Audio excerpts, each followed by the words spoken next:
13, tentei me libertar. Mas eles sempre me pegavam. E eis a triste, mas real verdade. Depois de tudo que passei, eu não tinha mais vontade de lutar. Eu estava cansada e com muito medo também. Após ser amarrada em uma maca, sabia que eles poderiam me prender quando quisessem. Eles poderiam tentar me matar, pensei. Comecei a imaginar se queriam fazer isso.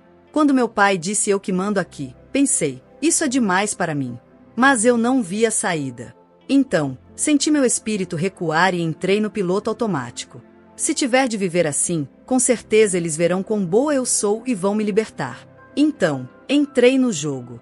Depois que me casei com Kevin e tive meus filhos, Felícia ainda ficou um pouco comigo. Eu sempre a adorei, mas quando parei de fazer turnês e comecei a sair menos, perdemos o contato. Havia rumores de que ela voltaria para Circus Tour, mas, por algum motivo, ela nunca mais foi minha assistente. Mais tarde, fiquei sabendo que meu pai disse a Felícia que eu não queria que ela trabalhasse mais para mim. Mas eu nunca falei isso. Se soubesse que ela queria ter feito algo por mim, eu nunca a impediria. Sem meu conhecimento, meu pai me manteve longe dela. Nunca mais vi alguns dos meus verdadeiros amigos, não consegui até hoje. Isso tudo me desligou emocionalmente mais ainda do que antes. Meus pais fizeram alguns amigos antigos me visitar para tentar me fazer sentir melhor. Não, obrigada, respondi. Digo, eu os amava demais, mas eles tinham filhos agora e seguiram com suas vidas. A visita deles me parecia mais solidariedade do que vontade de se relacionar. Ajuda é algo bom, mas só quando é solicitada. Não quando não é uma escolha. É muito difícil relembrar esse capítulo obscuro da minha vida e pensar sobre tudo que poderia ter sido diferente se eu tivesse resistido mais. Não gosto, de jeito nenhum, de pensar nisso, não mesmo. Não posso me dar ao luxo disso, honestamente. Já passei por muita coisa. E, quando a curatela começou, era verdade que eu estava farriando muito. Fisicamente, meu corpo não aguentava mais. Era hora de sossegar.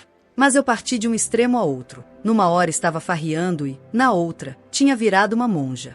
Sob a curatela, eu não fazia nada.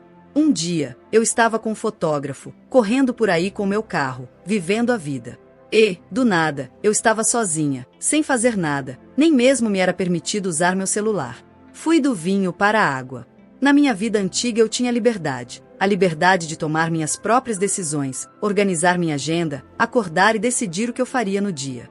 Mesmo os dias mais difíceis eram os meus dias difíceis. No momento em que desisti de lutar, na minha nova vida, eu acordava todas as manhãs e fazia uma única pergunta: o que vamos fazer? E eu fazia o que me mandavam fazer. Quando ficava sozinha à noite, tentava encontrar inspiração na beleza ou me transportava para música, para filmes, ou livros, qualquer coisa que me ajudasse a não pensar no horror em que eu vivia. Assim como quando era criança, eu procurava outros mundos como fuga. Parecia que todos os pedidos passavam pelo meu pai e Robin. Eles decidiam aonde e com quem eu iria. Sob a orientação de Robin, os seguranças me entregavam envelopes com os remédios que eu deveria tomar e se certificavam de que tinha tomado todos. Eles colocaram controle parental no meu iPhone. Tudo era examinado e controlado. Tudo.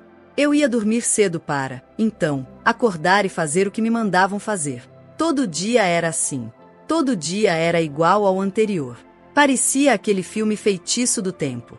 Eu vivi assim por 13 anos. Se você estiver se perguntando por que aceitei viver assim, eu tive um bom motivo. Fiz isso pelos meus filhos. Como segui as regras, pude encontrar os meus meninos. Era uma experiência única poder abraçá-los novamente. Quando eles adormeceram perto de mim na nossa primeira noite juntos, me senti completa pela primeira vez em meses. Eu apenas ficava observando os dois dormindo e me sentia a pessoa mais sortuda do mundo. Para poder vê-los mais vezes, fiz tudo o que podia para acalmar Kevin. Paguei os honorários advocatícios da parte dele, mais a pensão das crianças, além de milhares de dólares a mais por mês. Assim, as crianças poderiam me acompanhar na Circus Tour. Naquele curto período, fui ao programa Good Morning America, iluminei a árvore de Natal em Los Angeles, participei do programa da Ellen e fiz shows na Europa e na Austrália. Mas, novamente, a questão me incomodava. Se eu estava tão doente e incapacitada de tomar minhas próprias decisões, por que eles achavam que estava tudo bem eu sair por aí sorrindo e acenando para as pessoas, cantando e dançando em tantas cidades diferentes por semana? Vou te dar uma boa razão. A Circus Tour arrecadou mais de 130 milhões de dólares. A empresa de Lou Taylor, TriStar, ficou com 5%. E soube, depois da curatela, que mesmo quando eu estava em hiato em 2019 e o dinheiro não entrava, meu pai pagava a eles uma taxa fixa mínima a mais, de modo que eles receberam centenas de milhares de dólares a mais. Meu pai também recebeu uma porcentagem, e ao longo da curatela, ganhava cerca de 16 mil dólares por mês, mais do que já tinha ganhado antes. Ele lucrou muito com a curatela, tornando-se um multimilionário. Trocar a minha liberdade por cochilos com meus filhos era o tipo de acordo que eu faria. Não há nada que eu ame mais, não há nada mais importante para mim na face da terra do que meus filhos. Abdico da minha vida por eles. Então, pensei, por que não a minha liberdade? 13. Um celular particular bloqueia o ID do aparelho, ou seja, ao contatar alguém, o número e a localização do celular não são visíveis. NI 33. Como você mantém a esperança? Eu decidi aceitar a curatela para o bem dos meus filhos, mas viver assim era muito difícil. Eu sabia que havia algo em mim que diminuía a cada dia. Ao longo do tempo, a chama dentro de mim se apagou. A luz se extinguiu dos meus olhos.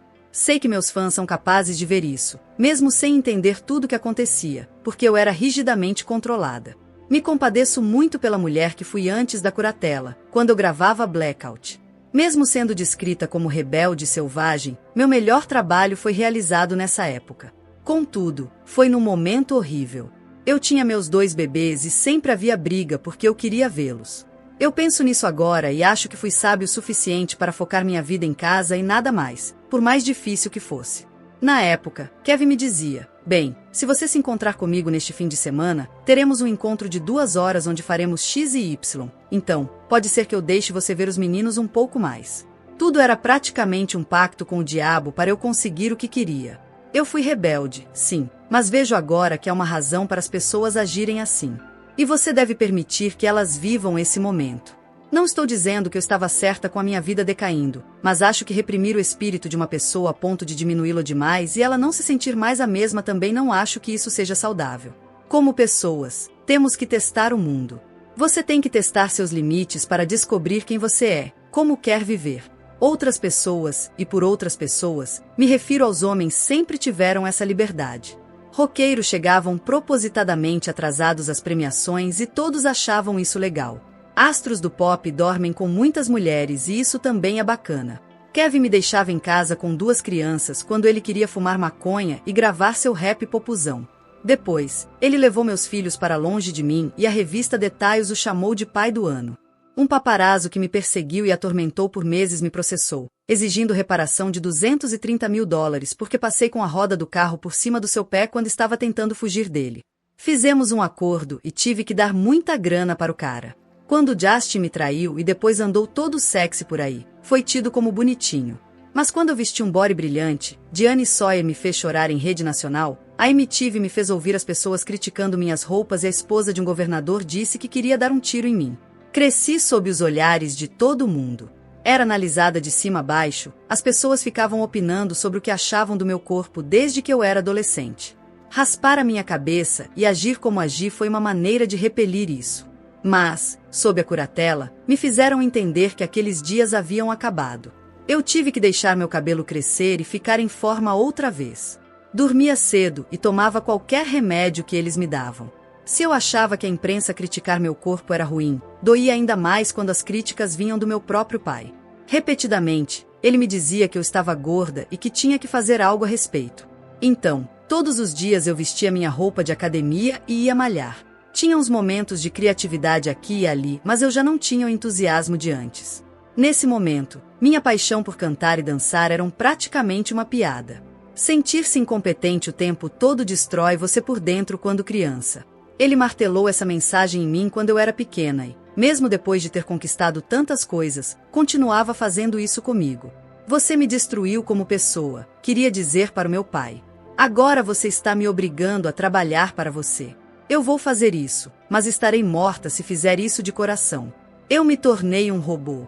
Mas não um robô qualquer, uma espécie de criança robô. Fui tão infantilizada que acabei perdendo partes do que compunha o meu eu verdadeiro. Qualquer coisa que meu pai ou minha mãe dissessem para fazer eu rejeitava. Meu orgulho como mulher não me permitia levá-los a sério. A curatela roubou a minha feminilidade, me fazendo ser criança outra vez. Me tornei mais uma entidade do que uma pessoa no palco. Sempre senti a música correndo pelas minhas veias, e eles roubaram isso de mim. Se deixassem eu viver a minha vida, sei que teria seguido meu coração e me esforçado para sair daquela situação da forma correta. Por 13 anos vivi à sombra de mim mesma. Relembrar, agora, a forma como meu pai e seus sócios controlaram meu corpo e meu dinheiro por tanto tempo me enoja. Pense em quantos artistas homens apostaram todo o seu dinheiro e perderam, quantos tiveram problemas com drogas ou de saúde mental. Ninguém tentou tirar deles o poder de decisão sobre seu corpo e suas finanças. Eu não mereci o que minha família fez comigo. O fato é, conquistei muitas coisas durante o período em que, supostamente, eu era incapaz de cuidar de mim mesma. Em 2008, ganhei mais de 20 prêmios, incluindo de Mulher do Ano da revista Cosmopolita. Um ano depois daquele VMA em que tiraram sarro de minha performance de Jimmy Moore, ganhei 3 MoMA. O clipe de Piece Off me venceu todas as categorias em que concorreu, incluindo a de clipe do ano. Eu agradeci a Deus, aos meus filhos e aos meus fãs por ficarem ao meu lado. Às vezes eu achava quase cômica a quantidade de prêmios que ganhei com um álbum que tinha feito enquanto eu estava, supostamente, tão incapacitada a ponto de precisar ser controlada pela minha família. A verdade, no entanto, é que quando parei para pensar nisso por um bom tempo, não foi nada engraçado. 34 de maneira geral, enquanto eu continuava, diariamente, me sentindo miserável, fui capaz de encontrar felicidade e conforto em meus meninos e na minha rotina. Eu namorei Jason Travick. Ele era 10 anos mais velho e tinha uma vida estruturada. Eu amei o fato de que ele não era artista e, em vez disso, era gente. Então sabia como era o mundo em que eu vivia e entendia a minha vida. Ficamos juntos por 3 anos. Quando saíamos juntos, Jason era extremamente vigilante. Eu era muito sem noção às vezes, mas não sou mais assim. Agora, basicamente, sou uma agente da CIA. Jason sempre observava tudo, monitorava obsessivamente a situação. Eu vivi cercada por paparazzi por tanto tempo que sabia o que estava acontecendo. Eu conhecia o esquema. Então, vê-lo de terno, trabalhando para esta agência importante, entrando no carro comigo, senti que Jason estava ciente de quem eu era. Ele se preocupou bastante em como conduzir as coisas. Eu estava acostumada com fotógrafos me cercando pelas ruas, então mal era capaz de notar que eles estavam lá, o que acho, também, que não era bom. Nosso relacionamento foi ótimo. Eu o amei muito e senti que ele também me amou muito. Psicologicamente, eu ainda estava destruída por tudo que tinha acontecido com Kevin e meus filhos e por viver sob as regras rígidas da curatela do meu pai. Eu tinha uma casa em Thousand Oaks. Meus filhos eram mais crescidos na época, e meu pai ainda controlava minha vida. Mesmo que eu não estivesse trabalhando por um tempo após a Femme Fatale Tour, meu pai palpitava em tudo que eu fazia, inclusive no que eu comia. Fiquei confusa porque minha mãe nunca havia dito nada sobre isso, mas meus pais retomaram o relacionamento deles em 2010, 8 anos após o divórcio. E me senti traída pelo estado da Califórnia. Minha mãe parecia adorar que, por causa da curatela, meu pai agora tinha um emprego de verdade. Eles assistiam a Criminal Minds no sofá toda noite. Quem faz isso? Quando meu pai me disse que eu não podia comer sobremesa, senti que não era só ele me dizendo, mas a minha família e o Estado, como se eu não tivesse permissão legal para comer sobremesa, porque ele disse que não podia. Chegou um momento em que comecei a me questionar. Espere, onde eu estou? Nada mais fazia sentido. Sentindo que precisava de uma direção, decidi voltar a trabalhar. Tentei me ocupar sendo produtiva. Comecei a aparecer mais em programas de TV participando, em 2012, como jurada do The X Factor. Acho que muitas pessoas são realmente profissionais na TV, como Christina Aguilera e Gwen Stefani. Quando a câmera começa a gravar, elas se agigantam. E isso é ótimo. Eu costumava saber como agir quando era mais jovem, mas, novamente, agia como uma criancinha quando ficava com medo. Então acabava ficando muito nervosa se eu soubesse que ia entrar ao vivo, e não gostava de ficar nervosa o dia todo. Talvez eu não servisse mais para fazer aquilo. Já aceitei isso e tudo bem. Posso dizer para as pessoas que tentam me levar a uma direção, não. Fui forçada a fazer coisas que não queria e fui humilhada. Não aceito mais isso. Agora, se você me chamar para fazer uma participação especial fofa em um programa de TV divertido e a gravação levar só um dia, tudo bem, mas agir de modo cético por 8 horas seguidas julgando as pessoas na TV? Ah, não, obrigada. Eu simplesmente odiei isso. Foi na época em que fiquei noiva do Jason. Ele me ajudou a superar muitas coisas. Mas, em 2012, pouco depois de ele ter se tornado parte responsável da curatela, meus sentimentos mudaram. Não conseguia ver naquele tempo, mas percebo agora que o fato de ele estar associado à organização que controlava minha vida pode ter contribuído para o romance ter acabado. Chegou um momento em que eu percebi que não pensava mal dele, mas também não o amava mais. Parei de dormir no mesmo quarto que ele. Só queria abraçar e ficar com meus filhos. Tenho uma conexão especial com eles. Literalmente, fechei a porta para o Jason. Minha mãe disse: "Isso é detestável, sinto muito, não consigo evitar." "Eu não o amo mais assim", respondi. Ele terminou comigo, mas não liguei porque já não gostava mais dele. Jason escreveu uma longa carta para mim e desapareceu. Pediu demissão da equipe da curatela quando nosso relacionamento terminou. Para mim, parecia ter algo a ver com uma crise de identidade. Ele fez mechas coloridas no cabelo e foi para o pier de Santa Mônica, onde andava de bicicleta diariamente com um bando de caras tatuados. Ei, entendi o que foi. Agora que já cheguei aos 40, estou vivendo minhas crises de identidade. Acho que tinha chegado a hora de seguirmos rumos diferentes. Fazer as turnês sob a curatela significava estar rigidamente sóbria, então não podia ingerir nada de álcool. Uma vez, acabei ficando junto com um grupo de dançarinos da Christina Aguilera. Nos encontramos com Christina em Los Angeles. Ela não parecia bem. Mas eu e os dançarinos acabamos nadando em uma belíssima piscina e curtindo em uma jacuzzi. Teria sido mais legal se tivéssemos drinks, para a gente se soltar com mais audácia e alegria. Isso não me era permitido porque a minha vida tinha se tornado um eterno fim de semana na igreja com carolas enquanto eu vivia sob a curatela. De várias maneiras, eles fizeram eu me tornar uma adolescente outra vez. Em outras, eu era uma menina. Mas, às vezes, apenas me sentia como uma mulher adulta presa que estava puta da vida o tempo todo. Isso é o mais difícil de explicar. Quão rápido eu oscilava entre ser uma garotinha, uma adolescente e uma mulher, por causa do jeito que eles tinham roubado a minha liberdade. Não tinha como agir como adulta porque eles não me tratavam dessa forma. Daí eu voltava a ser uma garotinha. Mas, então, meu lado adulto voltava, exceto que não me era permitido ser uma mulher adulta. A mulher em mim foi colocada em segundo plano por muito tempo. Queriam que eu fosse ousada no palco, me diziam como eu deveria agir e que deveria ser um robô o resto do tempo. Senti que todos os melhores segredos da vida eram proibidos para mim, aqueles pecados essenciais de indulgência e aventura que nos tornam humanos. Eles queriam tirar de mim tudo que era especial e me manter em uma rotina restrita. Isso era morte para minha criatividade como artista. De volta ao estúdio, fiz uma boa música em parceria com Will chamada Work Beat. Mas eu não estava fazendo muitas músicas das quais me orgulhasse, provavelmente porque não tinha inspiração. Eu estava tão desmoralizada. Parecia que meu pai escolhia os estúdios mais sombrios e feios para gravar, e que algumas pessoas adoravam pensar que eu não notava essas coisas. Eu me senti encurralada nessas situações. Senti que eles armaram para mim. Era como se alimentassem meu medo e transformassem tudo em drama, o que por sua vez me deixava infeliz, e assim eles sempre venceriam. Tudo o que eu sabia era que tinha que trabalhar e queria fazer a coisa certa, fazer um álbum do qual me orgulhasse. Mas era como se eu tivesse esquecido que era uma mulher poderosa. Depois de participar do X Factor, meu empresário me apresentou uma oferta para eu fazer uma residência em Las Vegas. Pensei, por que não?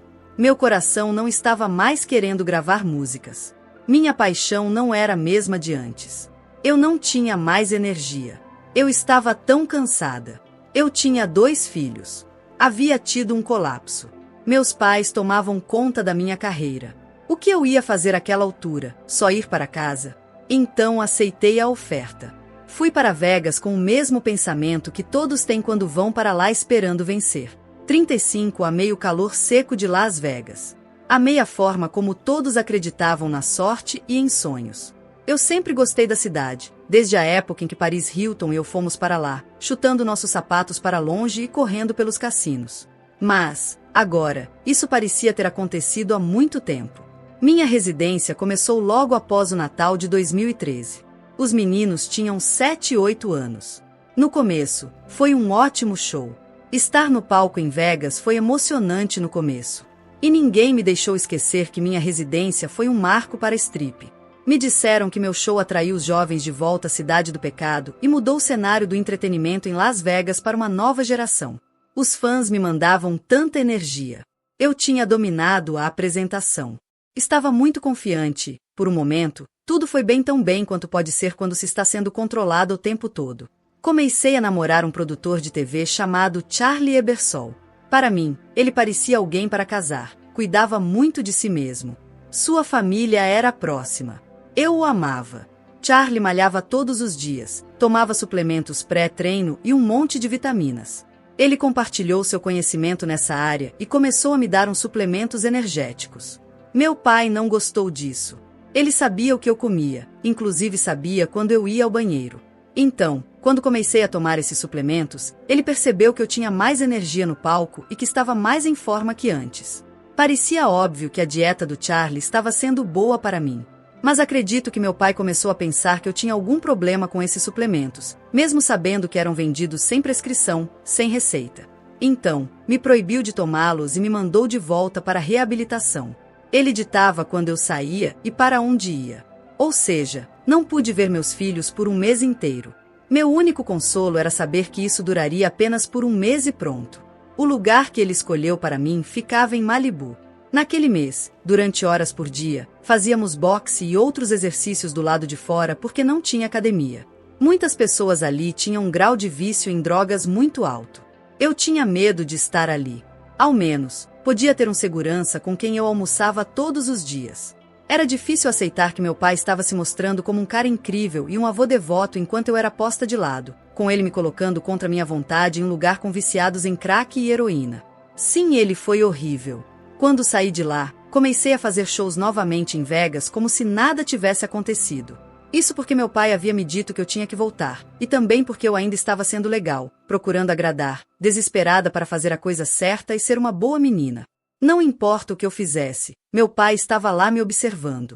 Eu não podia dirigir um carro. Todo mundo que entrava no meu trailer tinha que assinar um documento renunciando direitos. Tudo era tão seguro que eu sequer conseguia respirar. E não importavam as dietas ou os exercícios que eu fazia, meu pai sempre me dizia que eu estava gorda. Ele me colocou em uma dieta restritiva. A ironia era que nós tínhamos um mordomo uma extravagância e eu implorava a ele por comida de verdade. Senhor, eu implorava, por gentileza, vê um hambúrguer ou um sorvete escondido para mim. Senhorita, sinto muito, ele respondia. Tenho ordens específicas de seu pai. Então, por 2 anos, comi apenas frango e vegetais enlatados. 2 anos é tempo demais para você ficar sem comer o que deseja, especialmente quando seu corpo, seu trabalho, sua alma estão correndo atrás do dinheiro e sustenta a todos. 2 anos pedindo batatas fritas e tendo não como resposta. Eu achei isso tão degradante. Uma dieta restritiva imposta por você mesma já é por si muito ruim. Mas quando alguém te impede de comer uma comida que você deseja, tudo fica pior. Era como se meu corpo não fosse mais meu. Ia para a academia e ficava tão distraída com esse treinador me dizendo para fazer exercícios, eu me sentia fria por dentro. Sentia medo. Para ser honesta, me sentia extremamente infeliz.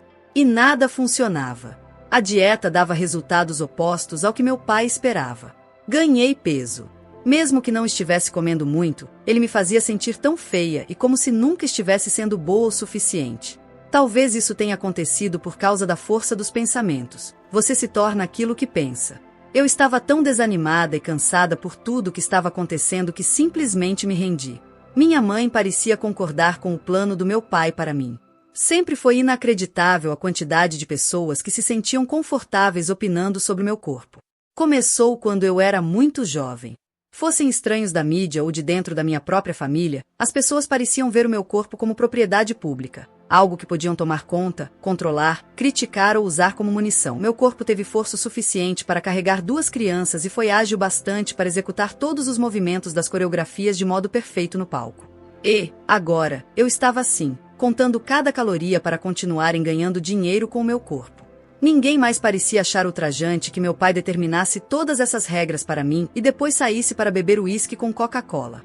Minhas amigas frequentavam e faziam as unhas em spas e bebiam champanhe chique. Eu nunca tive permissão para entrar em spas. Minha família ficava em Destin, uma linda cidade litorânea na Flórida, numa casa que comprei para eles em um condomínio absurdamente maravilhoso, e faziam refeições maravilhosas todas as noites enquanto eu passava fome e trabalhava. Enquanto isso, minha irmã torcia o nariz para todos os presentes que eu dava para a família. Um dia, liguei para minha mãe na Louisiana e disse: "O que você vai fazer neste fim de semana?" "Ah, eu e as garotas vamos para Destin amanhã", ela respondeu.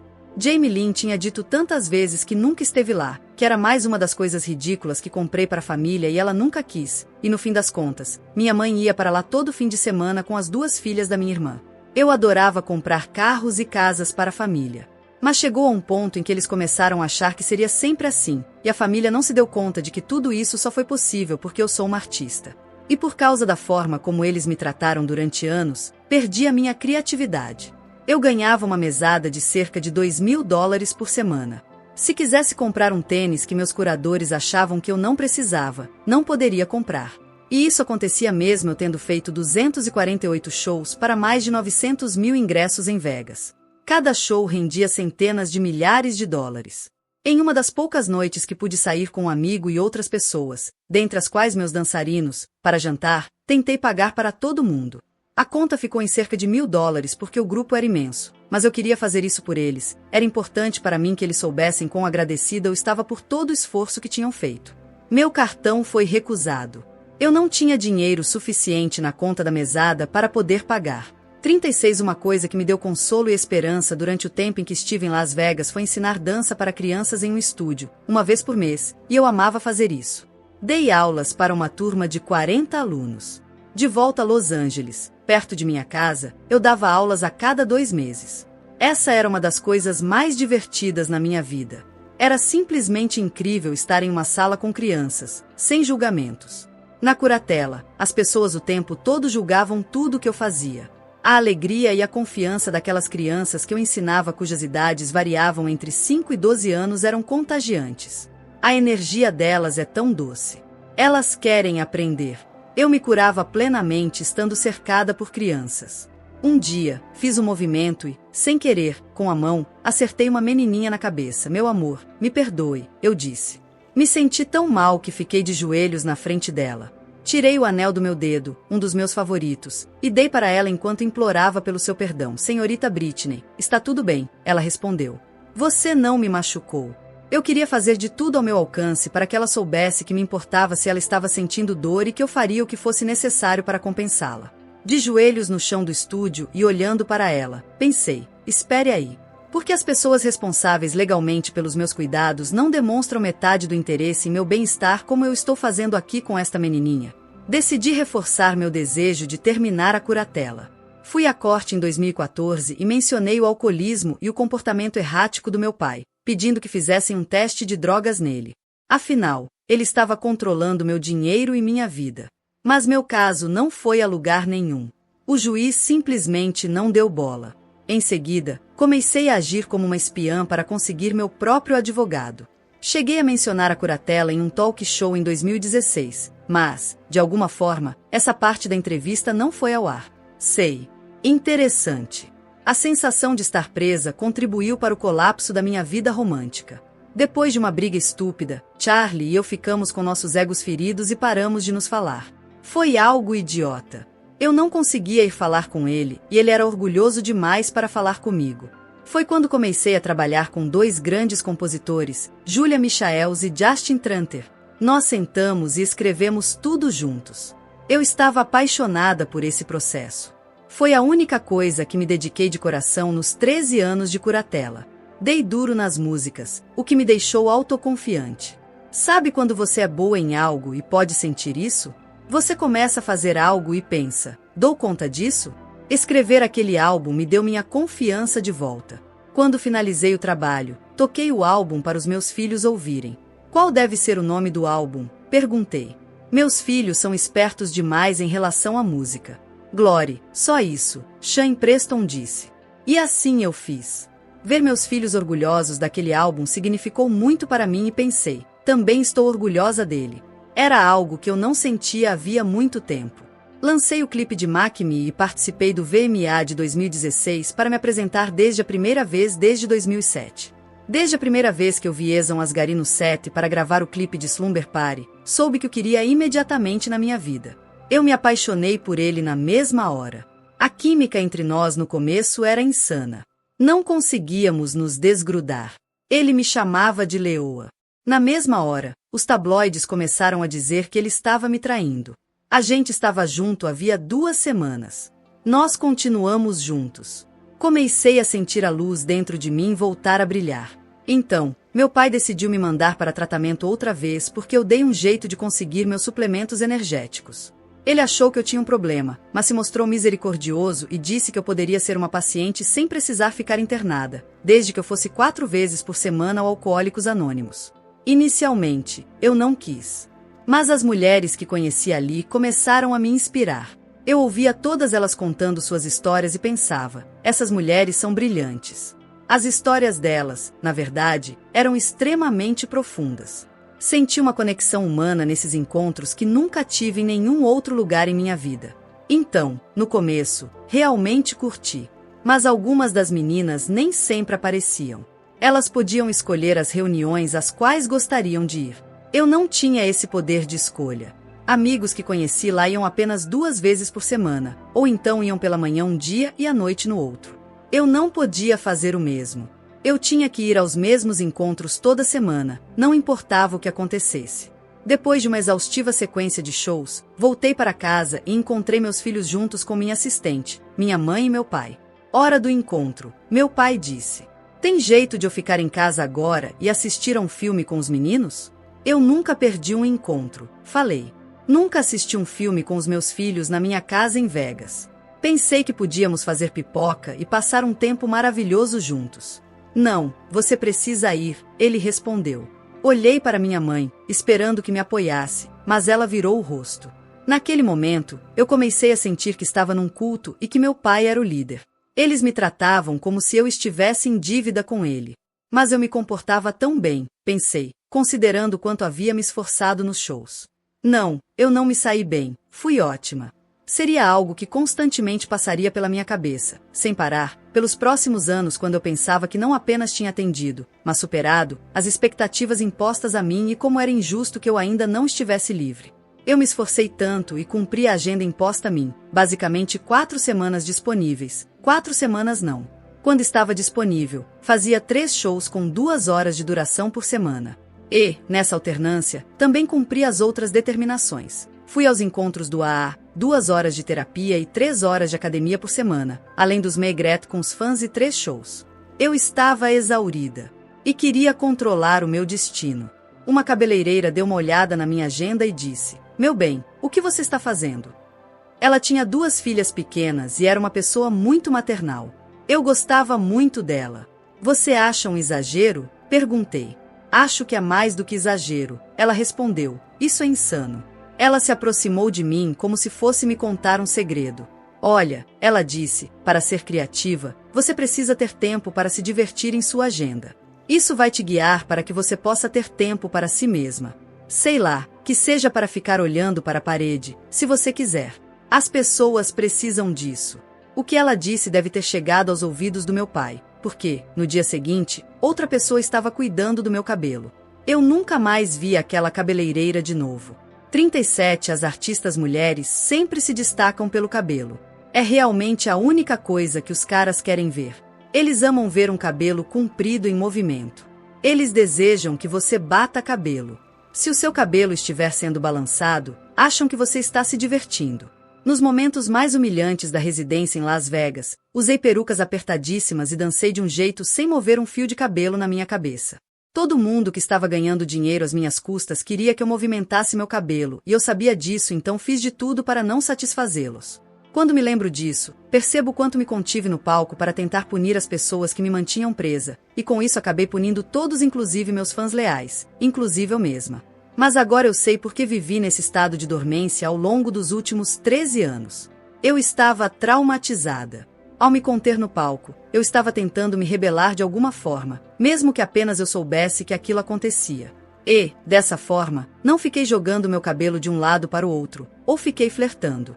Dancei, cantei as notas, mas não coloquei minha alma nas coisas que fiz como no passado.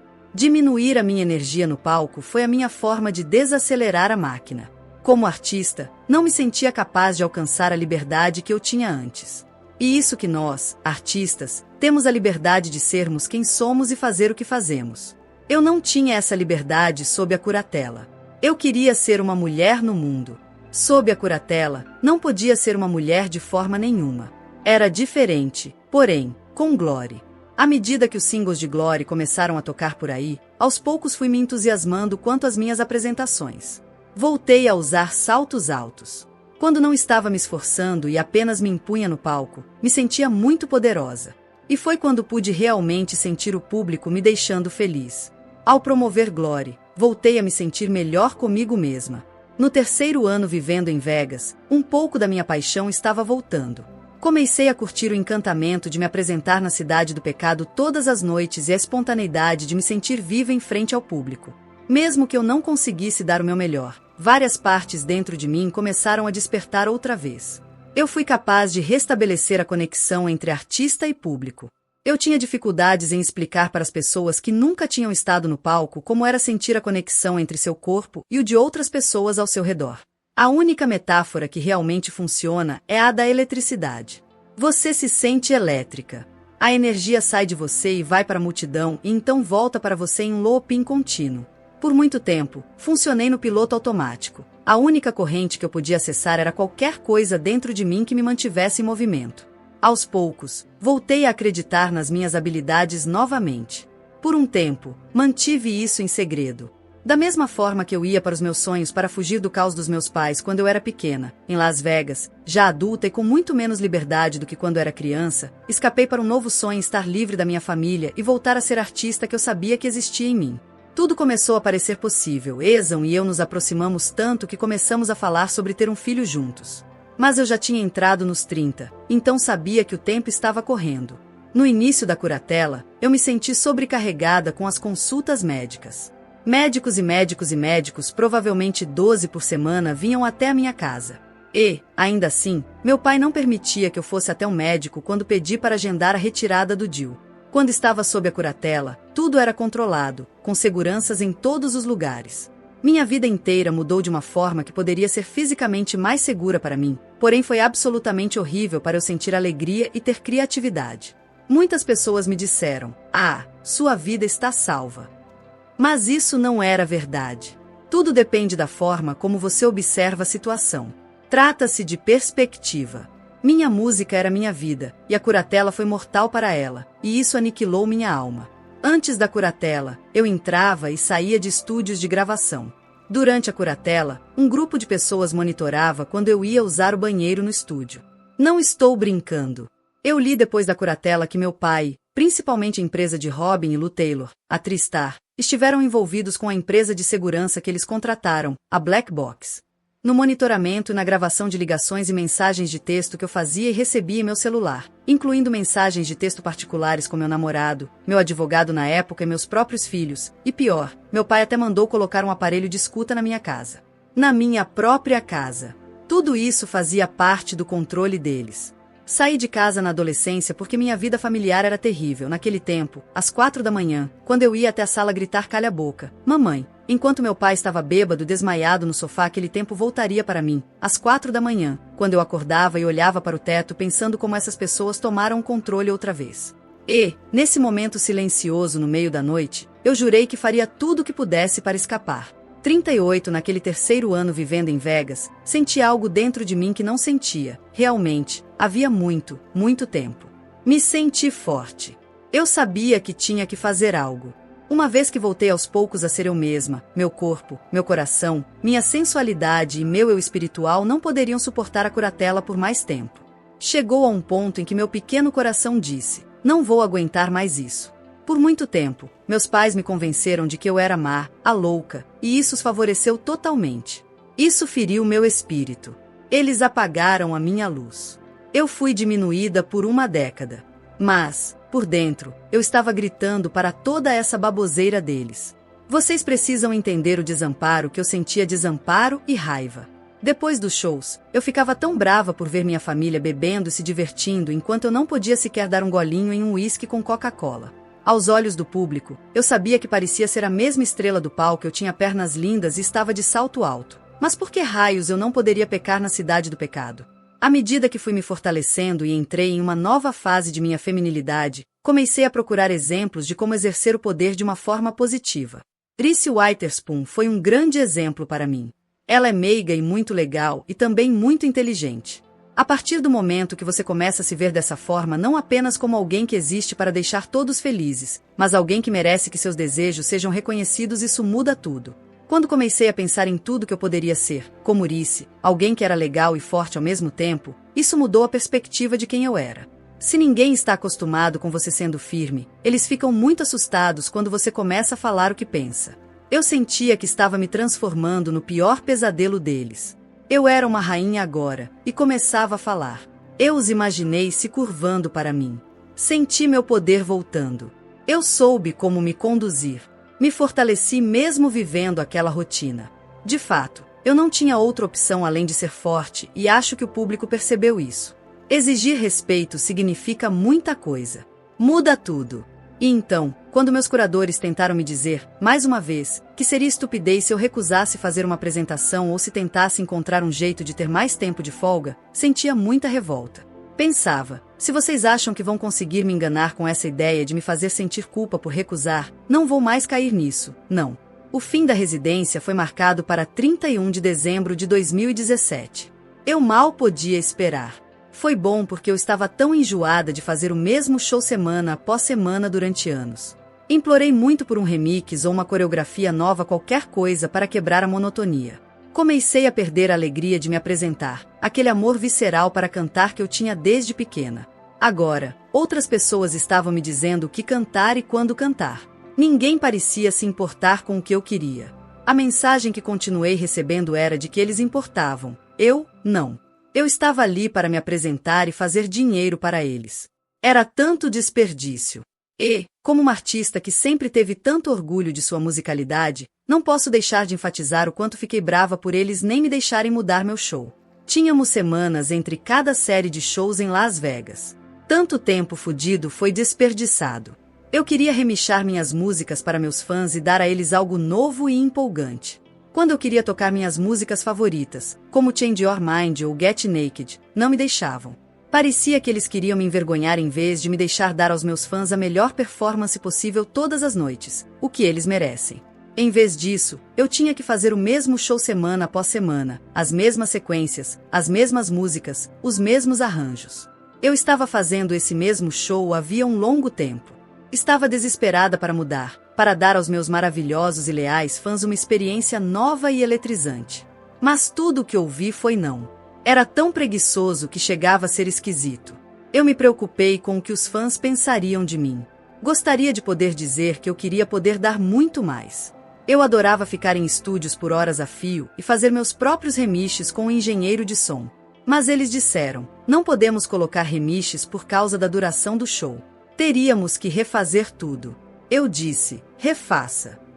Sou conhecida por trazer coisas novas, mas eles sempre disseram não. Quando eu os pressionei, o melhor que puderam me oferecer, disseram, era tocar uma de minhas novas músicas enquanto eu estava me trocando. Eles agiram como se estivessem me fazendo um imenso favor ao tocar a minha música nova favorita, enquanto eu estava no camarim trocando de roupa freneticamente. Era vergonhoso porque conheço a indústria musical. Eu sabia que era totalmente possível mudarmos o show. Meu pai estava no comando e essa não era sua prioridade. O que significava que as pessoas que poderiam tornar isso possível não fizeram nada. Cantar versões antigas fez meu corpo se sentir velho. Eu desejava novas músicas, novo movimento. Sinto agora que posso tê-los assustado por eu realmente ser a estrela. Em vez disso, meu pai estava no comando da estrela. Quando gravei os clipes dos singles de Glory, eu me senti leve e livre. Glory me fez lembrar de como era apresentar novo material e de como eu precisava daquilo. Quando fui informada de que receberia o primeiro prêmio Rádio Disney Icon Award do ano logo depois que Glory foi lançado, pensei, que demais. Vou levar os meninos e usar um lindo vestido preto e vai ser muito divertido. Bem, enquanto eu estava sentada, na plateia, assistindo a um medley de minhas canções, senti tanta coisa. Na hora em que Jamie Lynn fez uma aparição surpresa para cantar um pedacinho de Till the Old Ends, e então, entregar meu prêmio, eu estava muito emocionada. O tempo todo eu estava assistindo ao show, me lembrando de uma apresentação especial que fiz para o lançamento de In The Zone. Foi um especial remixado para a ABC. Eu havia ensaiado por uma semana e cantei várias músicas novas. Eles me fotografaram de maneira tão bela. Me senti como uma criança, francamente, faz parte dos meus melhores trabalhos. Havia uma vibe meio cabaré, aquela paixão fulminante de Baby One More Time, e então para Veritime usei um lindo vestido branco. Tudo foi muito, muito maravilhoso. Foi inacreditável estar no palco durante aquela fase da minha carreira, livre e cantando minha música, do meu jeito, com muito controle criativo. Eu estava lá para receber o Icon Award do Rádio Disney Music Awards, me sentia honrada com as apresentações. Mas estava furiosa. Ali estavam 3 cantoras e minha irmã fazendo novos arranjos, algo que tinha implorado tanto durante 13 anos, e se divertindo com minhas músicas de uma maneira que eu não havia me divertido em centenas de apresentações, e eu estava ali, tendo que sorrir. 39 antes da curatela, Cade, meu amigo e agente, me ligou para dizer que iríamos fazer uma road trip. Eu já estava no carro antes mesmo de ele terminar de me contar para onde estávamos indo. Se eu quisesse aumentar o volume em um show meu, educadamente pedia para que o cara do som fizesse isso. Se você me enchesse o saco, todo mundo ficava sabendo. Eu era meio difícil de lidar. Mas em Vegas, eu apenas sorria e concordava e fazia o mesmo show repetidas vezes como uma marionete.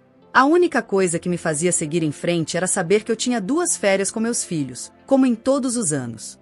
Mas, no ano em que Glory foi lançado, eu saí em turnê, o que significou que eu não podia estar de férias. Tive de levá-los na turnê comigo, o que não foi divertido para ninguém, então, no ano seguinte, eu realmente estava precisando daquelas férias. Antes de um show, em uma noite, numa área tipo uma coxia, minha equipe se aproximou e eu gesticulei para eles, dizendo: só queria lembrá-los de que eu realmente preciso de férias neste ano. Seguir uma tradição é muito importante para mim. O que eu e meus filhos mais gostávamos de fazer era ir a Maui, entrar em um barco e navegar mar adentro. É para minha saúde mental, honestamente. Se houver uma grande quantia de dinheiro, disse minha equipe, vamos fazer, tipo, 2 turnês, e então você pode voltar e tirar o verão inteiro de férias. Ótimo! Estamos combinados e de acordo, respondi. Alguns meses se passaram. A turnê em Vegas finalmente estava chegando ao fim em dezembro de 2017. Eu estava tão aliviada. Eu fiz centenas de shows. Enquanto eu estava em meu camarim, trocando de roupas no breve intervalo de um show, alguém da minha equipe entrou e disse: ei, então, né, você vai continuar os shows da turnê deste ano, mesmo depois de terminar Vegas. Não podemos simplesmente acabar em Vegas. Precisamos terminar fazendo uma turnê neste verão. Esse não foi o acordo, respondi. Eu te disse, vou levar meus filhos para Maui. O tom da conversa aumentou rápido, o que sempre acontecia quando eu tentava negociar. Finalmente, o membro da equipe disse: se você não sair em turnê, vai acabar diante do juiz, porque você tem um contrato para cumprir. Eu me dei conta, eles estavam me ameaçando. E sabiam os gatilhos que eu tinha só de me imaginar diante do juiz. Depois de tudo, me acalmei. Comecei a pensar que seriam apenas algumas semanas, não seria tão ruim assim. Então, eu poderia voltar e ainda curtir um pouco do verão. Nós poderíamos ir para Maui depois. No final, esse pensamento foi exageradamente otimista. A turnê foi um inferno. Eu sabia que os dançarinos sentiam o mesmo. Nós ficamos confinados por mais tempo do que os termos estabelecidos pelo meu pai. Se eu quisesse deixar o quarto, precisava avisar a equipe de segurança com 2 horas de antecedência. Para piorar a situação, minha criatividade estava sufocada, eu ainda fazia as mesmas velhas coisas. Eles ainda não me davam a liberdade de refazer minhas músicas e mudar o show. Poderíamos ter mudado o show para algo bom, novo, que trouxesse frescor para o público, para mim e para os dançarinos. Esse foi o único privilégio que eu pedi. Mais uma vez, eles negaram. Porque se eu realmente assumisse o controle do meu show, isso poderia despertar as pessoas para o fato de que talvez eu não precisasse do meu pai como meu curador. Sinto que ele secretamente gostava de que eu me sentisse inferior. Isso lhe dava poder. Quando finalmente cheguei em casa, chorei quando vi meus cachorros. Isso mostra como eu havia sentido a falta deles. Comecei a planejar uma viagem com os meninos para tentar recuperar o tempo perdido. Minha equipe disse: vamos te dar 3 semanas de folga e, então, vamos começar os ensaios para o novo show em Vegas. 3 semanas? Eu achei que teria o verão inteiro, respondi. Odiei essa turnê. Na situação em que eu estava, parecia que o fim de semana nunca viria. 40 eu já conseguia ouvir os gritos. Centenas de pessoas amontoadas do lado de fora. Era um dia de outubro em 2018, e havia uma multidão na frente do novo Cassino Park MGM em Las Vegas. Os superfãs estavam com roupas combinando e agitando bandeiras com um B em letras garrafais. Os dançarinos no palco usavam camisetas com o meu nome, Britney, nelas.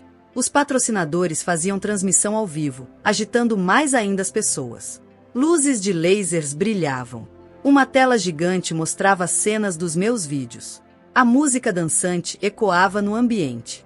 Um desfile passou com as pessoas cantando aos gritos letras como "Minha solidão está me matando".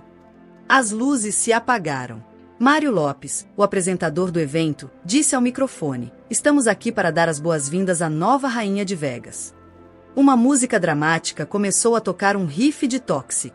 Um efeito especial de luzes dançava freneticamente sobre o parque MGM, fazendo parecer que o prédio estava pulsando. Então teve início um medley com outras músicas, com projeções de um foguete, um helicóptero, a parte de cima de um circo e uma cobra no Jardim do Éden. Fogos de artifício estouravam ao redor do palco.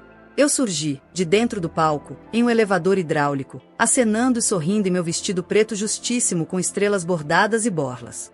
Meu cabelo estava longo e loiro. "Senhoras e senhores", Mário Lopes continuou, "Britney Spears". Desci as escadas em meu salto alto ao som de Work Beat e dei alguns autógrafos para os fãs. Mas então fiz algo inesperado. Passei direto pelas câmeras. Continuei andando até chegar no meu SUV e fui embora. Não disse nada. Não cantei uma música. Se você assistir a esse vídeo, provavelmente vai se perguntar: o que aconteceu? O que você não viu é que meu pai e sua equipe estavam tentando me forçar a fazer o anúncio do show. Eu tinha falado que não queria anunciar porque, como havia dito por meses, eu não queria fazer isso. Quando cantei a música Overprotected alguns anos atrás, não fazia ideia do significado de protegida demais. Eu aprenderia isso rapidamente, pois uma vez que tinha deixado claro que não continuaria fazendo shows em Vegas, minha família me fez desaparecer. 41 à medida que as férias se aproximavam, estava me sentindo muito bem. Tirando o medo de que meu pai estava armando algo, me sentia forte e inspirada pelas mulheres que eu conheci no ar. Além de serem brilhantes, elas eram tão centradas. Aprendi muito com elas sobre como ser uma mulher adulta navegando no mundo com coragem e honestidade. No meu aniversário, Exel me levou a um lugar especial. Comecei a traçar planos para as férias, mas meu pai insistia que ele ia ficar com os meninos no Natal. Se quisesse vê-los, eu teria que ver meu pai também. Quando insisti, meu pai disse: "Os meninos não querem ficar com você neste ano. Eles virão para Louisiana ficar comigo e sua mãe. Ponto final. Isso é novidade para mim, mas se eles preferem estar na Louisiana essa semana, acho que tá tudo bem". Os shows em Vegas ainda não tinham sido cancelados. Estava contratando dançarinos novos e seguindo a agenda. Um dia, no ensaio, estava com todos os dançarinos antigos e novos quando um deles, que havia trabalhado durante as apresentações nos últimos 4 anos, fez um movimento para nós. Estremeci ao ver, era realmente desafiador. "Eu não quero fazê-lo", disse, "é muito difícil". Não parecia nada demais para mim, mas, de repente, minha equipe e os diretores entraram em uma sala e trancaram a porta. Tive a sensação de ter feito algo terrivelmente errado, mas eu não entendi a importância de não querer fazer um movimento na minha rotina. Assim, eu era quase 5 anos mais velha do que quando a primeira residência havia começado. Meu corpo tinha mudado também. Que diferença faria se mudássemos a coreografia? Estávamos todos nos divertindo, com certeza. Sofro de ansiedade social, então, se há algo desconfortável no ar, eu detecto isso rapidamente. Mas aquele dia parecia bom. Eu estava rindo e conversando com os dançarinos. Alguns novatos estavam fazendo mortais para trás e depois saltos para frente. Eles eram incríveis. Eu perguntei se podia aprender e um deles me cedeu o lugar. Tudo isso para dizer, estávamos nos divertindo e nos comunicando. Não tinha nada de errado. Mas o jeito que a equipe se portou me deixou preocupada de que estariam tramando algo. Um dia depois, na terapia, meu médico me confrontou. "Encontramos suplementos energéticos em sua bolsa", ele disse. "Os suplementos energéticos me deram uma sensação de confiança e energia, e você não precisava de receita para comprá-los". Ele sabia que eu os estava levando durante meus shows em Las Vegas, mas agora decidiu fazer um grande alarde sobre isso. "Achamos que você está fazendo coisas muito piores pelas nossas costas", disse ele. "E nós não achamos que está indo bem nos ensaios. Você está dando trabalho a todos". "Isso é uma piada?", perguntei. Na mesma hora, fiquei furiosa. Eu estava me esforçando tanto. Sempre fui muito ética no trabalho. "Vamos te mandar para um lugar", o terapeuta começou a dizer, E antes de você ir, no feriado do Natal, uma mulher virá para fazer vários testes psicológicos em você. Uma médica famosa que eu tinha visto na TV e odiei na mesma hora veio até minha casa contra minha vontade, me fez sentar e testou minhas habilidades cognitivas por horas. Meu pai disse que a médica havia detectado várias alterações nos testes. Ela disse que você falhou. Agora você precisa dar entrada em um lugar para cuidar de sua saúde mental. Tem algo de muito grave com você. Mas, não se preocupe, encontramos um pequeno local que faz reabilitação em Beverly Hills. Custará apenas $60.000 por mês. Enquanto eu juntava as minhas coisas, chorando, quis saber para quanto tempo eu deveria fazer as malas, quanto duraria minha estadia lá. Mas me disseram que não tinha como saber. Talvez 1 mês. Talvez 2 meses. Talvez 3 meses. Tudo vai depender do seu bom comportamento e do seu progresso. Esse programa era supostamente o luxuoso local de reabilitação que criou um plano especial para mim. Assim eu ficaria sozinha e não precisaria interagir com outras pessoas. O que acontece se eu não for? Perguntei. Meu pai respondeu que, se não fosse, então teria de me apresentar ao juiz e passaria vergonha. Ele disse, vamos fazer você parecer uma idiota de merda e, acredite em mim, você não vai ganhar. É melhor eu dizer a você para ir em vez de um juiz dizer a você. Eu senti que era uma forma de chantagem e estavam querendo me confundir. De verdade, senti que eles estavam tentando me matar. Eu nunca havia enfrentado meu pai em todos aqueles anos. Nunca tinha dito não a ninguém. Meu não naquela sala naquele dia realmente irritou meu pai. Eu fui forçada a ir. Eles me encurralaram, e eu não tive escolha. Se você não fizer isso, tal coisa vai acontecer com você. Então, sugerimos que você aceite e supere isso. Porém, isso não aconteceu, eu não superei isso. É fato. Porque uma vez que eu estava lá, não podia sair, mesmo que eu continuasse implorando todos os dias. Eles me mantiveram presa contra minha vontade por meses. 42 os médicos me separaram dos meus filhos e dos meus cachorros e me tiraram da minha casa. Eu não podia sair. Não podia dirigir um carro. Tive que fazer exames de sangue semanalmente. Não podia tomar banho sozinha. Não podia trancar a porta do meu quarto. Eu era vigiada até quando estava trocando de roupa. Eu tinha que ir dormir às 9 da noite. Eles me supervisionavam enquanto eu via televisão, das 8 às 9, na cama. Todos os dias eu tinha que acordar às 8 da manhã. Havia consultas intermináveis todos os dias. Durante horas por dia, eu ficava sentada em uma cadeira, sendo forçada a fazer terapia. Nos pequenos intervalos entre um encontro e outro, eu olhava pela janela, observando os carros estacionarem, saírem, tantos carros trazendo diversos terapeutas e seguranças, médicos e enfermeiras. Eu acho que o que mais me prejudicou foi ver todas essas pessoas entrando e saindo enquanto eu era proibida de sair. Me disseram que tudo o que estava acontecendo era para o meu próprio bem. Mas eu me sentia abandonada naquele lugar. Enquanto todos continuavam dizendo que estavam lá para me ajudar, eu nunca entendi o que minha família queria de mim. Fiz tudo o que deveria ter feito. Meus filhos iam me visitar durante 1 hora nos fins de semana. Mas se eu não fizesse o que me era dito para ser feito durante a semana, não poderia vê-los. Cad foi uma das poucas pessoas que me ligou. Sempre me senti segura e, ao mesmo tempo, também sentia perigo com Cad. Com ele, eu tive a ligação via FaceTime mais engraçada possível. Ele estava em um hospital no Texas e me contou como foi picado por um escorpião em sua cama. A perna dele inchou e ficou do tamanho de uma bola de basquete. Sem brincadeira. Você está falando sério? Perguntei, olhando para a perna inchada dele na tela do meu celular.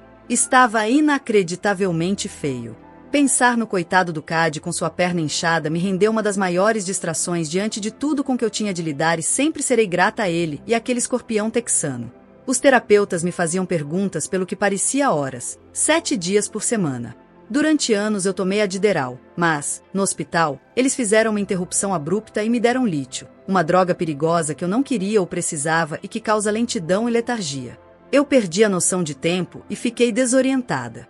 Quando ingeria lítio, não sabia onde eu estava ou quem eu era às vezes.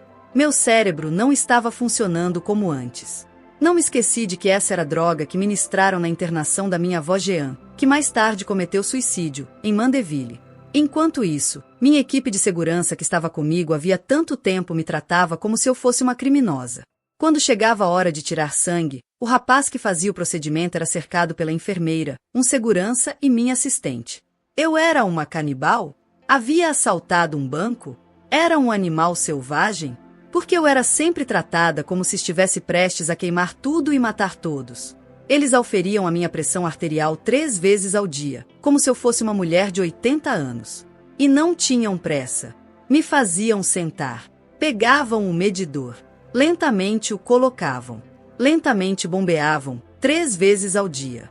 Para sentir que não estava louca, eu precisava me movimentar. Como dançarina, me movimentar era minha vida. Eu prosperei com isso. Precisava e ansiava por aquele momento. Mas eles me mantinham sentada pelo que parecia séculos. Comecei a sentir como se estivesse sofrendo rituais de tortura. Me sentia toda ansiosa, meus pés, meu coração, meu cérebro. Eu não conseguia gastar aquela energia. Você sabe que está viva quando seu corpo se mexe. E isso era tudo o que eu queria. E eu não podia ter isso, o que significava que comecei a pensar se eu estaria metade morta. Eu me sentia arruinada. Minha bunda aumentou de tamanho por ficar por tantas horas sentada na cadeira todos os dias, tanto que nenhum dos meus shorts servia mais em mim. Eu não reconhecia mais meu próprio corpo. Tinha pesadelos horríveis em que eu corria por uma floresta, eles pareciam muito reais. Por favor, acorde. Por favor, acorde. Por favor, acorde, eu não quero que isso seja real. Isso é apenas um sonho, eu pensava. Se eu estava ali para me curar, não estava surtindo efeito.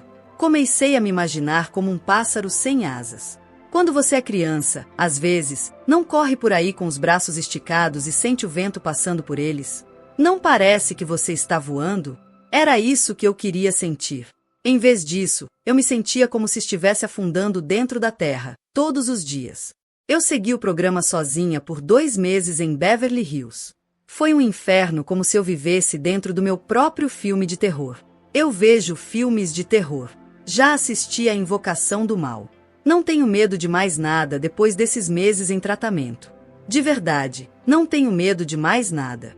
Provavelmente, eu devo ser a mulher menos medrosa do mundo, mas isso não faz com que eu me sinta mais forte. Me sinto triste. Eu não deveria ser tão forte. Aqueles meses me deixaram durona. Eu sinto saudade dos dias que vivi em Kentwood e era conhecida como a baixinha petulante. O tempo que passei nesse tratamento tirou toda a minha petulância. De muitas maneiras, destruiu meu espírito. Depois de 2 meses no mesmo prédio, fui transferida para outro local, gerenciado pelas mesmas pessoas, e, nele, eu não estava sozinha. Mesmo que prefira ficar sozinha, depois de 2 meses vivendo numa espécie de solitária e à base de lítio, honestamente, era muito melhor conviver com outros pacientes.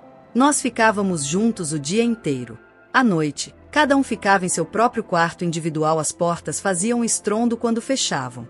Na minha primeira semana, um desses pacientes foi até o meu quarto e perguntou: "Por que está gritando alto assim?" "Como? Não estou gritando", respondi. "Todos aqui estão te ouvindo. Você está gritando alto demais." Olhei em volta do meu quarto. Eu nem estou ouvindo música. Mais tarde, fiquei sabendo que ela, às vezes, ouvia coisas que as outras pessoas não ouviam, e isso me assustou. Uma jovem muito bonita chegou e rapidamente se tornou popular. Parecia que estávamos no ensino médio, e ela era líder de torcida e eu a nerd que ninguém ligava. Ela faltava a todos os encontros. Muitas das pessoas eram extremamente doidas, mas eu gostei de quase todas. Uma garota fumava cigarros ultrafinos que eu nunca tinha visto antes. Ela era uma graça e os cigarros dela. Também percebi que o pai dela sempre a visitava aos finais de semana. Por outro lado, a minha família havia me largado naquele lugar e seguiu tocando a vida. "Reparei que você está olhando para os meus cigarros", a doce garota me disse um dia. "Aposto que você quer um, não quer?" Achei que ela nunca ia me perguntar. "Sim", respondi. Então, eu fumei meu primeiro cigarro Capri com ela e outras garotas. Algumas pessoas ali tinham distúrbios alimentares e elas eram terrivelmente magras. Eu mesma não estava comendo muito. Entre o pouco que eu comia e o tanto de sangue que tiravam de mim, me surpreendia que ainda estivesse em pé. Deus deve ter permanecido comigo durante aquele tempo.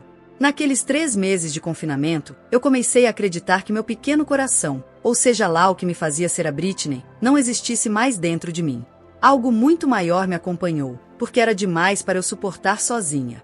Me lembro de que sobrevivi e penso, isso não fui eu, foi Deus. 43 A parte mais difícil era que eu acreditava que, na frente dos médicos ou visitantes, devia fingir o tempo todo que estava bem. Se ficasse agitada, isso era tido como prova de que eu não estava melhorando. Se eu ficasse chateada e reclamasse, estava fora de controle e louca. Isso me lembrava do que eu sempre ouvi a respeito da forma como eles testavam uma mulher para saber se ela era bruxa antigamente. Eles a jogavam no lago. Se flutuasse, ela era uma bruxa e era morta. Se afundasse, era inocente e, que pena, ela morreria de qualquer maneira, mas eu acho que eles perceberam que essa era uma boa forma de saber que tipo de pessoa ela foi em vida. Depois de 2 meses, liguei para o meu pai, implorando para ele me deixar voltar para casa. Ele respondeu: "Sinto muito, a juíza precisa saber o que ela vai fazer com você. Depende dos médicos agora. Não consigo te ajudar de jeito nenhum. Te entreguei aos médicos e não posso te ajudar." A parte estranha é que, antes de me colocarem naquele lugar, meu pai havia me enviado um colar de pérolas e um lindo cartão de Natal escrito à mão. Eu me perguntei, por que ele está fazendo isso? Quem é ele? O que mais me magoou foi que durante anos ele disse na frente das câmeras, seja quando eu fiz o vídeo Work Beat ou quando a Curatela começou e fizemos a Circus Tour, que era tudo por minha causa e por causa dos meninos. Essa é a minha garotinha, ele costumava dizer em frente às câmeras. Eu a amo demais. Eu estava trancada em um trailer com a lacaia esquisita da Lu, Robin, que eu passei a odiar, enquanto ele falava, para todo mundo ouvir, o pai incrível que ele era. Mas, naquele momento, quando me recusei a fazer a residência em Vegas, quando eu não quis prolongar turnês, eu ainda era sua amada garotinha? Aparentemente não. Mais tarde, um advogado me diria, seu pai poderia ter acabado com tudo isso. Ele poderia ter dito não aos médicos, isso é demais, vamos deixar minha filha voltar para casa. Mas ele não fez isso. Eu liguei para minha mãe e perguntei a ela por que todos agiam como se eu fosse perigosa. Bem, não sei, foi a resposta dela. Também mandei mensagem de texto para minha irmã quando eu estava naquele lugar e pedi a ela para me tirar de lá. Pare de lutar contra isso, ela me respondeu. Não há nada que você possa fazer a respeito, então pare de lutar. Como o resto deles, ela continuou agindo como se eu fosse uma ameaça de alguma forma. Isso vai parecer loucura, mas vou repetir porque é a verdade. Eu achei que eles fossem me matar. Não entendi como Jamie Lynn e nosso pai conseguiram desenvolver um bom relacionamento. Ela sabia que eu a procurava pedindo ajuda e que ele estava me perseguindo. Eu achava que ela tinha que ficar do meu lado. Uma amiga que me ajudava a trocar de roupa todas as noites no camarim do subsolo e meus shows de Las Vegas me disse tempos depois: "Britney, eu tive 3 ou 4 pesadelos quando você esteve internada. Eu acordava no meio da noite. Sonhava que você tinha se matado naquele lugar. E sonhei que Robin, aquela senhora que era sua assistente supostamente boazinha, me ligou e disse com prazer: sim, ela morreu lá. Minha amiga me disse que ficou preocupada comigo o tempo todo durante a minha internação. Muitas semanas tinham se passado desde que havia sido internada, eu lutava para me manter com esperanças quando uma das enfermeiras, a única que parecia ser realmente de verdade, me chamou para ver algo no computador dela. Veja isto, ela disse. Dei uma espiada na tela e tentei entender o que estava acontecendo ali. Eram mulheres em um talk show falando sobre mim e a Curatela. Uma delas vestia uma camiseta com a hashtag #FreeBritney. A enfermeira ainda me mostrou trechos de outras coisas, também fãs dizendo que estavam tentando entender se eu estava presa contra minha vontade, falando sobre como a minha música significava muito para eles e como eles odiavam imaginar que eu estava sofrendo naquele momento. Eles queriam me ajudar. E, só por fazerem isso, eles me ajudaram. Todas as coisas que a enfermeira via todos no hospital também estavam vendo. O médico acabou percebendo que todas as pessoas do mundo inteiro estavam perguntando por que eu ainda estava em confinamento. Era notícia em toda a mídia. Da mesma forma que sei que posso sentir o que alguém está sentindo no Nebraska, acho que a minha conexão com meus fãs os ajudou, subconscientemente, a perceber que eu estava em perigo. Nós temos uma conexão, não importa onde estejamos. Mesmo se você estiver em uma cidade do outro lado do país ou do mundo, em algum nível, estaremos conectados. Meus fãs, mesmo que eu não tenha dito nada online sobre estar em confinamento, eles simplesmente sabiam disso. Ver todos eles marchando nas ruas e gritando Free Britney foi a coisa mais incrível que já vi na minha vida. Sei que algumas pessoas riram disso. Elas viam as camisetas cor-de-rosa com meu nome estampado e diziam: que tipo de causa é essa? Mas se eles realmente soubessem pelo que eu passava e compreendessem a conexão que eu tenho com meus fãs, acho que não teriam dado risada. A verdade é esta: estava sendo mantida presa contra minha vontade. E eu ansiava em saber se as pessoas se importavam se eu estava morta ou viva. O que temos além de nossas conexões uns com os outros? E qual ligação pode ser mais forte que a música? Todo mundo que se manifestou por minha causa me ajudou a sobreviver naquele ano difícil, e tudo que fizeram me ajudou a ter a minha liberdade de volta. Eu não acho que as pessoas saibam o que o movimento Free Britney significou para mim, especialmente no começo. Até o fim, quando as audiências com o juiz aconteciam, ver as pessoas lutando por mim significou demais. Mas, no início, aquilo me emocionou, porque eu não estava bem de jeito nenhum. E o fato de que meus amigos e meus fãs sentiram o que estava acontecendo e fizeram tudo por mim é algo que nunca conseguirei retribuir. Se você fez algo por mim quando eu mesma não podia, do fundo do meu coração, obrigada. 44 Quando, finalmente, voltei para minha casa, meus cachorros e meus filhos, eu estava em êxtase. Adivinha quem quis me visitar na minha primeira semana de volta ao lar? Minha família. Estamos tão orgulhosos de você, Britney, meu pai disse. Você conseguiu. Agora todos nós queremos ficar aqui com você. A essa altura, conseguia entender qual era a do seu papo furado. Eu sabia que o que ele realmente queria dizer era: não vejo a hora de ver seu dinheiro, quero dizer, você. Então, eles vieram meu pai, minha mãe e minha irmã com suas filhas, Maddi e Vei. Eu estava um caco. Ainda tomava lítio, o que deixava minha noção de tempo realmente confusa. E eu estava com medo. Passou pela minha cabeça que eles só vieram me visitar para terminar o que começaram meses antes, para me matar de verdade. Se isso soa paranoico, considere todas as coisas pelas quais eu tinha passado até então, os meios que usaram para me enganar e me incapacitar. Então, decidi entrar no jogo deles. Se eu for legal com eles, eles não vão tentar me matar outra vez, pensei. Por 3 meses e meio, mal recebi um abraço de alguém. Choro quando me lembro disso, de como consegui ser tão forte. Mas a minha família entrou dentro da minha casa como se nada tivesse acontecido. Como se eu não tivesse acabado de passar por um trauma quase insuperável naquele lugar. Ei, irmã, como você está? Jamie Lynn perguntou, toda alegre. Ela, as filhas e minha mãe ficavam o tempo todo fazendo algo na cozinha. Jamie Lynn agendou várias participações em programas de TV para o período em que ficaria em Los Angeles. Meu pai a acompanhava a reuniões em Hollywood, e ela voltava falante e feliz. Como vocês estão, meninos? Ela gritou enquanto entrava na cozinha e via meus filhos. Jamie Lynn realmente havia encontrado o brilho dela. E eu estava feliz por ela. Ao mesmo tempo, particularmente naquele momento, eu não queria ficar perto.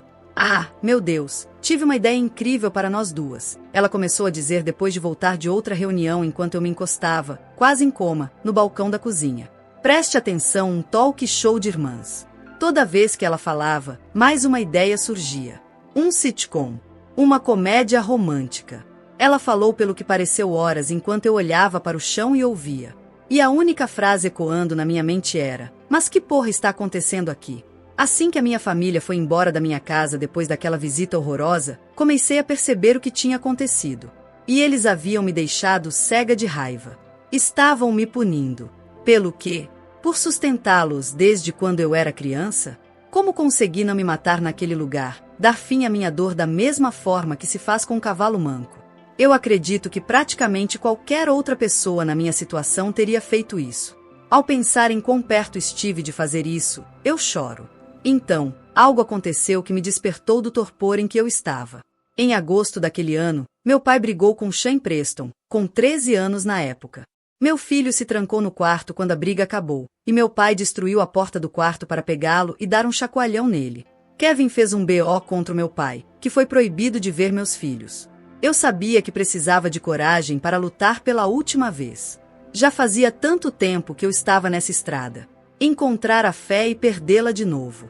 Ser humilhada e me reerguer. Buscar a liberdade apenas para senti-la escapando das minhas mãos.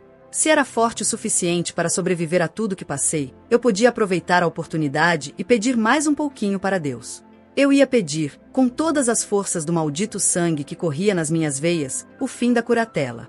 Porque não queria mais aquelas pessoas destruindo a minha vida. Eu sequer as queria ali na minha cozinha. Eu não queria que tivessem o poder de me manter longe dos meus filhos, de me manter longe da minha casa e dos meus cachorros ou do meu carro. Nunca, nunca mais. Se eu posso conjurar qualquer coisa, pensei, vou conjurar um fim para isso. 45 primeiro passo para ter de volta minha liberdade era fazer as pessoas começarem a entender que eu ainda era uma pessoa de verdade, e eu sabia que podia fazer isso mostrando mais da minha vida nas redes sociais. Comecei experimentando roupas novas e tirando fotos para o Instagram. Achei incrivelmente divertido. Mesmo que algumas pessoas online achem esquisito, não ligo. Quando você foi sexualizada a vida inteira, é bom estar totalmente no controle do seu guarda-roupa e da câmera. Comecei a tentar me conectar com a minha criatividade e a seguir artistas musicais e visuais no Instagram. Acabei conhecendo um cara que fazia vídeos psicodélicos, era apenas uma tela rosa com um tigre branco com listras rosa andando nela. Ao ver isso, senti a urgência natural de criar algo e comecei brincando com uma música. No começo, incluí o som de um bebê rindo. Achei que ficou diferente. Eson me disse, não coloque um bebê rindo. Segui o conselho dele e excluí o vídeo, mas um tempo depois outra conta postou um vídeo com um bebê rindo e eu fiquei com inveja. Eu deveria ter postado, pensei. Aquela estranha, bizarra risada de bebê era minha ideia. Artistas são esquisitos, sabia? Existiam tantas pessoas na indústria musical naquela época que pensavam que eu estava louca. Chegou a um ponto em que eu preferia ser louca e poder fazer o que eu quisesse do que ser certinha e fazer o que todo mundo me mandasse fazer sem poder me expressar. E, no Instagram, eu queria mostrar que existia. Também comecei a rir mais por causa de comediantes como Amy Schumer, Kevin Hart, Sebastian Maniscalco e Jo Koy. Comecei a sentir muito respeito por sua inteligência e esperteza, como eles usavam a linguagem para se colocar no lugar das pessoas e fazê-las rirem. Isso é uma dádiva. Ouvi-los usarem a própria voz sendo indiscutivelmente fiéis a si mesmos me lembrou de que eu podia fazer isso também, por meio de vídeos para as redes sociais ou mesmo de um texto. O humor me ajudou a não ser consumida pela amargura. Sempre admirei as pessoas na indústria do entretenimento que eram perspicazes. Rir é a cura para tudo. As pessoas riem dos meus posts porque as coisas que posto ou são inocentes ou estranhas, ou porque eu posso ser maldosa quando estou falando de pessoas que me machucaram. Talvez seja um despertar feminista. Acho que o que estou dizendo é que o mistério do meu verdadeiro eu é uma vantagem para mim porque ninguém conhece. Meus filhos riem de mim às vezes. Quando fazem isso, eu não me importo tanto. Eles sempre me ajudaram a mudar minha visão de mundo. Desde pequenos, sempre viram as coisas de modo diferente e sempre foram muito criativos. Shane Preston é um gênio na escola, é muito inteligente. Jaden tem um talento nato para o piano. Quando ele toca, fico arrepiada. Antes da pandemia, eles ficavam comigo 2 a 3 noites por semana e tínhamos jantares deliciosos. Eles sempre compartilhavam as coisas incríveis que faziam e contavam para mim o que os deixava empolgados. Mãe, vem ver esta pintura que eu fiz, um deles me dizia. Eu fazia um comentário e eles respondiam, sim, mas, agora, mãe, olhe desta forma. E eu conseguia ver mais do que eles tinham feito. Eu amo meus filhos por sua profundidade e sua personalidade, por seus talentos e bondade. Enquanto uma nova década tinha início, tudo estava começando a fazer sentido. Então a Covid-19 chegou. Nos primeiros meses de lockdown, fiquei ainda mais caseira do que já era. Permaneci dias e semanas sentada em meu quarto, ouvindo audiolivros de autoajuda, olhando para a parede ou fazendo bijuterias, entediada ao extremo. Depois de ouvir uma tonelada de livros de autoajuda, passei a ouvir histórias, tudo que eu encontrava que tivesse no título a palavra imaginação em especial, qualquer livro cujo narrador tivesse um sotaque britânico. Mas, lá fora, a segurança imposta pelo meu pai continuava ditando as regras. Um dia eu estava na praia e tirei minha máscara. O segurança foi correndo me dar bronca. Levei um sermão e fiquei de castigo por semanas. Por causa de como eram as quarentenas e sua agenda de trabalho, Eson sequer esteve comigo. Eu me senti muito sozinha, até senti falta da minha família. Liguei para minha mãe e disse, pessoal, quero ver vocês. Estamos fazendo compras agora, preciso ir. Te ligo mais tarde, ela respondeu. E eles nunca foram me ver. As regras do lockdown eram diferentes na Louisiana. Cada hora eles estavam em um lugar. Chegou um momento em que desisti de falar com eles pelo telefone e fui até a Louisiana para vê-los. Eles pareciam tão livres ali. Por que eu continuava falando com eles? Não tenho certeza. Por que continuamos em relacionamentos ruins? Uma coisa é certa, eu tinha medo deles e queria mostrar que estava me comportando legalmente. Meu pai ainda era eu, e ele nunca hesitou em jogar isso na minha cara e eu esperava que isso logo acabasse. Foi durante esse período com minha família que descobri que, enquanto eu estive no hospital psiquiátrico, eles jogaram fora muitas coisas minhas que estavam na casa da minha mãe. As bonecas Madame Alexander que eu colecionei quando era criança foram para o lixo. E, também, 3 anos de escritos pessoais. Eu tinha um fichário com muitas poesias que eram importantes para mim. Tudo no lixo. Quando vi as estantes vazias, senti uma tristeza arrasadora. Eu me lembrava de páginas e mais páginas que havia escrito em meio a lágrimas. Nunca quis publicar esse material ou algo do tipo, mas era importante para mim. E minha família jogou tudo no lixo, da mesma forma que havia me descartado também. Então, me recompus e pensei, posso comprar um caderno e começar tudo de novo. Passei por muita coisa. O motivo de eu estar viva hoje é que eu sei o que é alegria. Chegou a hora de encontrar Deus novamente. Naquele momento, fiz as pazes com a minha família e com isso quero dizer que eu percebi que nunca mais queria vê-los de novo, e estava tranquila com isso.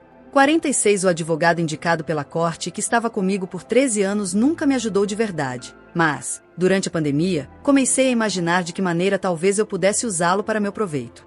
Com pontualidade religiosa, comecei a falar com ele 2 vezes por semana, apenas para compartilhar as minhas opiniões. Ele estava trabalhando para mim ou para meu pai e Lu? Enquanto ele falava sobre um assunto, pensei, você parece não acreditar no que eu sei, e sei aonde eu vou chegar com isto. Eu vou até o fim. E posso te dizer que você não estará comigo. Por fim, virei de tudo de ponta cabeça, honestamente, não havia mais nada que ele podia fazer por mim. Eu tinha que assumir o controle. Eu tive de me manter quieta publicamente sobre tudo, mas, dentro de mim, rezava para acabar. E eu digo rezando de verdade. Então, na noite de 22 de junho de 2021, fiz uma ligação para a polícia, da minha casa, para reportar abuso da curatela do meu pai. O espaço entre o momento em que eu decidi forçar o final da curatela e quando ela finalmente acabou foi um período difícil em que fiquei no limbo. Eu não sabia como as coisas terminariam. E, enquanto isso, eu não podia dizer não ao meu pai ou seguir meu caminho ainda, e parecia que todos os dias um novo documentário sobre mim saía em algum serviço de streaming. Isso era o que eu estava passando quando fiquei sabendo que minha irmã iria fazer o lançamento do livro dela. Eu ainda estava sob controle do meu pai. Não podia dizer nada para me defender. Meu desejo era explodir. Ver os documentários feitos sobre mim foi muito difícil. Eu entendo que as pessoas não sejam más, mas me machucou o fato de alguns amigos antigos falarem com diretores sem me consultar primeiro. Me chocou que pessoas em que eu confiava aceitaram serem filmadas. Não entendi como puderam falar sobre mim pelas minhas costas daquele jeito. No lugar delas, eu teria ligado para saber se tudo bem falar essas coisas. Havia tantas suposições sobre o que eu deveria ter pensado ou sentido. 47 Senhorita Spears? Fique à vontade para se dirigir a mim. A voz ressoou pelo telefone. Eu estava na minha sala de estar. Era uma tarde comum de verão em Los Angeles. Em 23 de junho de 2021, finalmente eu pude falar com a juíza de Los Angeles a respeito da curatela. E eu sabia que o mundo todo estava ouvindo.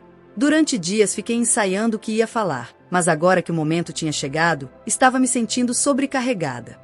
Até porque eu sabia, desde que havia solicitado que essa audiência fosse aberta ao público, que milhões de pessoas estariam ouvindo a minha voz tão logo eu tivesse terminado de falar. A minha voz. Ela estava em todos os lugares, no mundo inteiro, nas rádios, na televisão, na internet. Mas algumas coisas ainda estavam reprimidas em mim. A minha voz havia sido usada para ir contra mim tantas vezes que eu tinha medo de que ninguém fosse reconhecê-la agora que eu falava livremente. E se eles me chamassem de louca? E se dissessem que eu estava mentindo? E se eu dissesse algo errado e tudo desse errado? Escrevi tantas versões desse depoimento. Tentei milhões de vezes ser clara, para dizer o que eu precisava dizer, mas, naquele momento, eu estava tão nervosa. E, então, apesar do medo, me lembrei de que ainda existiam coisas que persistiam em mim. O meu desejo de que as pessoas entendessem pelo que eu havia passado. A minha fé de que tudo aquilo poderia mudar. A minha crença de que eu tinha o direito de experimentar a felicidade. A clareza de que eu merecia a minha liberdade. Essa compreensão, sentida de maneira profunda, era de que a mulher em mim ainda era forte o suficiente para lutar por aquilo que era certo. Procurei Eson, que estava sentado ao meu lado, no sofá. Ele apertou a minha mão. E aí, pela primeira vez no que pareceu uma eternidade, comecei a contar a minha história. Contei à juíza, eu tenho mentido e falado para o mundo inteiro que estou bem e estou feliz. É uma mentira. Eu pensei que, talvez, se dissesse isso, talvez, eu pudesse ficar feliz, porque eu tenho vivido em negação. Mas, agora, estou contando a verdade, ok? Não estou feliz. Não consigo dormir. Estou com raiva demais. E estou deprimida. Eu choro todos os dias. Continuei. Eu não bebo mais álcool. Eu deveria beber álcool, considerando tudo que eles me fazem passar. Disse. Eu queria poder ficar no telefone com você para sempre, porque quando eu desligar, tudo que eu ouvirei serão os nãos. E, então, do nada, eu sou encurralada por todos, sofro humilhações, me sinto excluída e sozinha. E estou cansada de me sentir sozinha. Eu mereço ter os mesmos direitos que todo mundo, de ter filhos, uma família, qualquer coisa e outras mais. E isso é tudo que eu queria dizer. E agradeço por deixar eu falar hoje com a senhora. Mal respirei. Era minha primeira oportunidade de falar publicamente em tanto tempo e milhões de coisas precisavam ser desabafadas. Aguardei a resposta da juíza. Esperava ter um indício do que ela ia decidir. Eu apenas quero lhe dizer que estou sensibilizada com tudo que você disse e com todos os seus sentimentos. Eu sei que foi necessária muita coragem para você dizer tudo o que precisou dizer hoje, e quero que saiba que a corte aprecia você ter falado conosco ao telefone e compartilhado seus sentimentos. Ouvir isso me deu uma sensação de alívio. Finalmente me ouviram depois de 13 anos. Sempre me esforcei demais. Eu aguentei ser controlada durante muito tempo. Mas quando a minha família me colocou naquele hospital, ultrapassou os limites. Fui tratada como uma criminosa. E eles me fizeram pensar que eu merecia isso. Fizeram com que eu me esquecesse do meu valor e da minha importância. De todas as coisas que fizeram comigo, afirmo que a pior delas foi me fazerem questionar a minha fé. Eu nunca tive ideias fervorosas sobre religião. Só sabia que existia algo maior que eu. Sob o controle deles, parei de acreditar em Deus por um tempo. Mas então, quando chegou a hora de acabar com a curatela, percebi uma coisa. Você não pode ferrar com uma mulher que sabe rezar. Rezar de verdade. Tudo o que fiz foi rezar. 48 eu tinha sido enganada nos últimos 13 anos. O mundo inteiro sabia que eu precisava de um novo advogado e, finalmente, me dei conta da mesma coisa. Era hora de recuperar o controle da minha própria vida. Entrei em contato com minha equipe de mídia social e meu amigo Cad para me ajudarem a encontrar um. Foi assim que eu encontrei o Matthew Rosengart, e ele era incrível. Um eminente ex-procurador federal que agora tinha um escritório de advocacia, uma lista de clientes celebridades como Steven Spielberg e Keanu Reeves, e experiência com casos desafiadores de pessoas famosas. Conversamos várias vezes por telefone e nos encontramos no início de julho em minha casa com piscina. Uma vez que Matthew estava comigo, senti que estava me aproximando do fim. Algo tinha que acontecer. Não podia mais continuar parado como estava. Mas, por estar dentro da lei, tínhamos que aguardar muito e traçar estratégias. Ele estava chocado por terem me negado a escolha de meu próprio advogado por tanto tempo. Ele disse que mesmo pessoas que cometeram crimes violentos podiam escolher seus próprios advogados, e também me disse que odiava bullying. Fiquei feliz porque eu via meu pai, Lou e Robin como valentões e os queria fora da minha vida.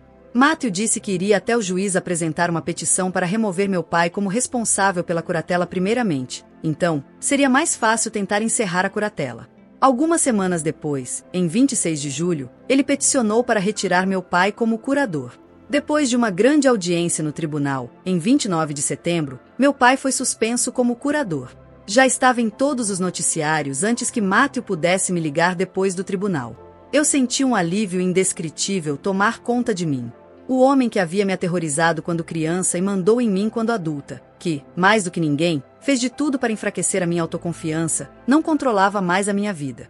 Àquela altura, com meu pai fora, Matthew me disse que iríamos aproveitar o momento, e deu entrada para, também, finalizar a curatela. Eu estava em um resort no Tahiti em novembro, quando Matthew me ligou para contar a novidade de que eu não estava mais sob a curatela. Ele ainda me disse que quando eu voltasse de viagem, acordaria pela primeira vez, em 13 anos, como uma mulher livre.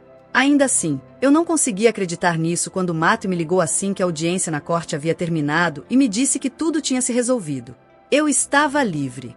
Mesmo que tenha sido estratégia dele que nos garantiu a vitória, ele me disse que eu merecia o crédito também. Matthew disse que, ao dar o meu testemunho, eu me libertei e provavelmente ajudei outras pessoas que estavam sob curatelas injustas. Depois de ter meu pai levando crédito por tudo que fiz por tanto tempo, foi muito importante para mim ter este homem me dizendo que eu fiz a diferença em minha própria vida. E, agora, finalmente, era minha própria vida. Ser controlada me deixou com tanta raiva em nome de qualquer um que não tenha controle sobre seu próprio destino. Eu sou muito grata, de verdade, todos os dias. Não estou aqui para me vitimizar, eu disse no Instagram depois que a curatela terminou. Convivi com vítimas minha vida inteira quando era criança. Por isso que saí de casa. E trabalhei por 20 anos e ralei muito. Espero que a minha história cause impacto e promova mudanças nesse sistema legal corrompido. Nos meses seguintes, desde aquela ligação, tenho tentado reconstruir a minha vida, dia após dia.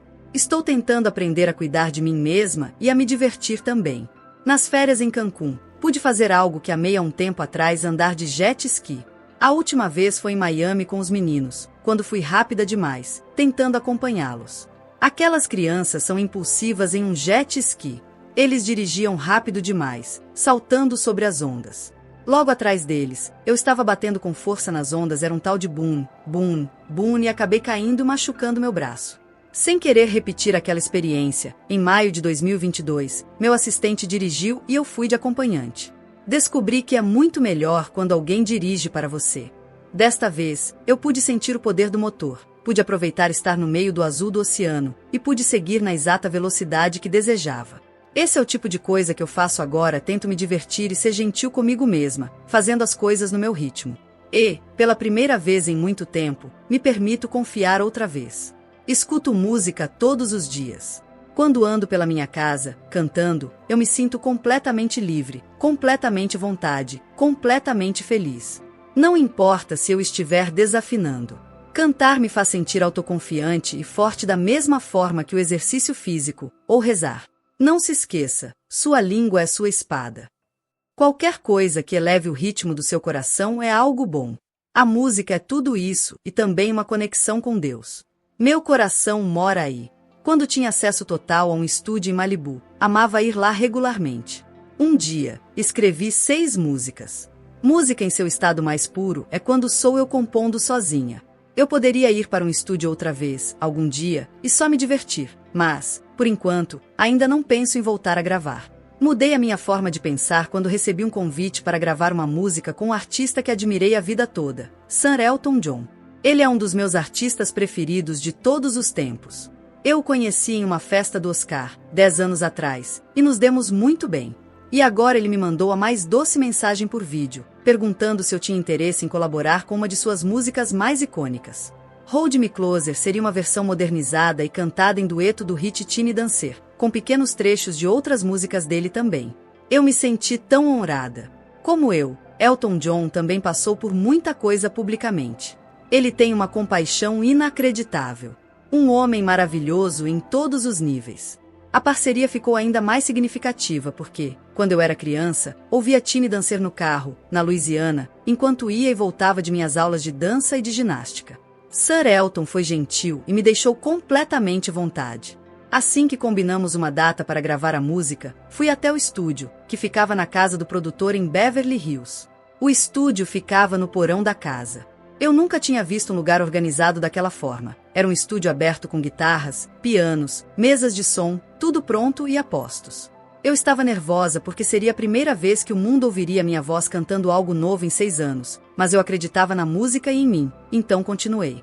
De frente ao microfone, acelerei o tempo e comecei a cantar. Depois de algumas horas, tínhamos terminado. Eu havia acabado de gravar um dueto com um dos meus artistas favoritos que cantava uma de minhas canções favoritas. Eu estava empolgada, ansiosa e emocionada nas semanas até o lançamento. Antes da curatela, eu ia para o palco e todo mundo ficava olhando para mim esperando meu sinal para começar o show. Eu mantinha meu indicador erguido até dizer, é agora. Sob a curatela, eu sempre tinha que esperar alguém, me diziam, vamos te avisar quando chegar a hora. Eles me tratavam como se eu não valesse nada. Odiava isso. Ao longo da curatela, fui ensinada a me sentir quase frágil demais, assustada demais. Esse foi o preço que paguei estando sob a curatela. Eles roubaram muito da minha feminilidade, da minha espada, da minha essência, da minha voz, a capacidade de dizer, foda-se. E eu sei que soa mal, mas há algo crucial sobre isso. Não subestime seu poder. Hold Me Closer foi lançada em 26 de agosto de 2022. No dia seguinte, estávamos em primeiro lugar em 40 países. Meu primeiro lugar e minha música a ficar mais tempo nas paradas em quase 10 anos. E sob os meus termos. Totalmente no controle. Os fãs disseram que eu soava incrível na canção. Compartilhar seu trabalho com o mundo é aterrorizante. Mas, de acordo com a minha experiência, sempre vale a pena. Gravar Hold Me Closer e divulgá-la para o mundo foi uma experiência fantástica. Não me senti bem, me senti incrível. Dar passos novos na minha carreira musical não é meu foco no momento. Agora, preciso colocar a minha vida espiritual em ordem, prestar atenção às pequenas coisas, ir com calma. Não é o momento de ser alguém que outras pessoas querem que eu seja. Na verdade, é hora de eu me encontrar. À medida que fui envelhecendo, comecei a gostar mais do meu tempo sozinha comigo mesma. Ser uma artista foi ótimo, mas nos últimos 5 anos minha paixão em estar diante de uma plateia ao vivo diminuiu. Eu faço isso apenas para mim mesma agora. Sinto Deus mais quando estou sozinha. Não sou santa, mas conheço Deus. Tenho que buscar meu eu espiritual. E isso vai levar um tempo. E já estou curtindo. Mudar é bom. Esan e eu sempre rezamos juntos. Eu olho para ele, sua constância em fazer exercícios, o fato de ser um bom homem, estar saudável e cuidar de mim, me ajudar a aprender como podemos cuidar um do outro. Ele é uma inspiração, e eu sou grata. O momento do fim da curatela foi perfeito para nosso relacionamento. Pudemos estabelecer uma nova vida juntos, sem limitações, e casar. Nosso casamento foi uma linda celebração do quanto passamos juntos e o quanto desejamos a felicidade um do outro. No dia em que a curatela acabou, senti tantas emoções. Choque, alívio, euforia, tristeza, alegria. Eu me senti traída pelo meu pai, de forma muito triste, pelo resto da minha família. Minha irmã e eu deveríamos ser o apoio uma da outra, mas, infelizmente, não foi isso que aconteceu. Enquanto eu lutava contra a curatela e recebia muita atenção da imprensa, ela estava escrevendo um livro tirando vantagem sobre a situação, criou histórias obscenas. Muitas delas me machucaram e foram revoltantes. Eu estava realmente decepcionada. As irmãs não deveriam ser capazes de confessar seu medo ou vulnerabilidade umas às outras sem que isso mais tarde fosse usado como evidência de instabilidade. Não pude deixar de sentir que ela não sabia pelo que eu tinha passado. Parecia que ela achava que havia sido fácil para mim porque tive muita fama tão jovem, e que me culpava pelo meu sucesso e tudo que veio com ele. Jamie Lynn claramente sofreu na casa de nossa família também, cresceu filha de um divórcio, o que não aconteceu comigo. Parece que nossos pais não tiveram atenção e cuidado com ela, e sei que foi difícil tentar cantar, atuar e seguir seu próprio caminho no mundo à sombra de uma irmã que recebia não apenas a maior parte da atenção da família, mas também a atenção de muitas pessoas no mundo. Me compadeço com ela por todos esses motivos. Mas acho que Jamie Lynn não entende totalmente como éramos desesperadamente pobres antes de ela nascer. Por causa do dinheiro que eu trouxe para a família, ela não ficou desamparada diante do nosso pai, como minha mãe e eu ficamos na década de 1980. Quando você não tem nada, essa dor é intensificada pela sua incapacidade de fugir da situação. Minha mãe e eu tivemos que testemunhar a feiura e a violência sem acreditar que havia outro lugar para onde ir. Ela sempre será minha irmã e a amo, e amo sua linda família. Quero tudo do melhor para eles. Ela passou por muita coisa, incluindo uma gravidez na adolescência, divórcio e o acidente quase fatal da filha. Ela falou a respeito da dor de ter crescido sob a minha sombra. Estou trabalhando para sentir mais compaixão que raiva por ela e por todos que eu sinto que erraram comigo. Não é fácil. Já tive sonhos em que Jun me diz que sabe que machucou meu pai, que, depois, me machucou. Eu senti seu amor e que ele mudou.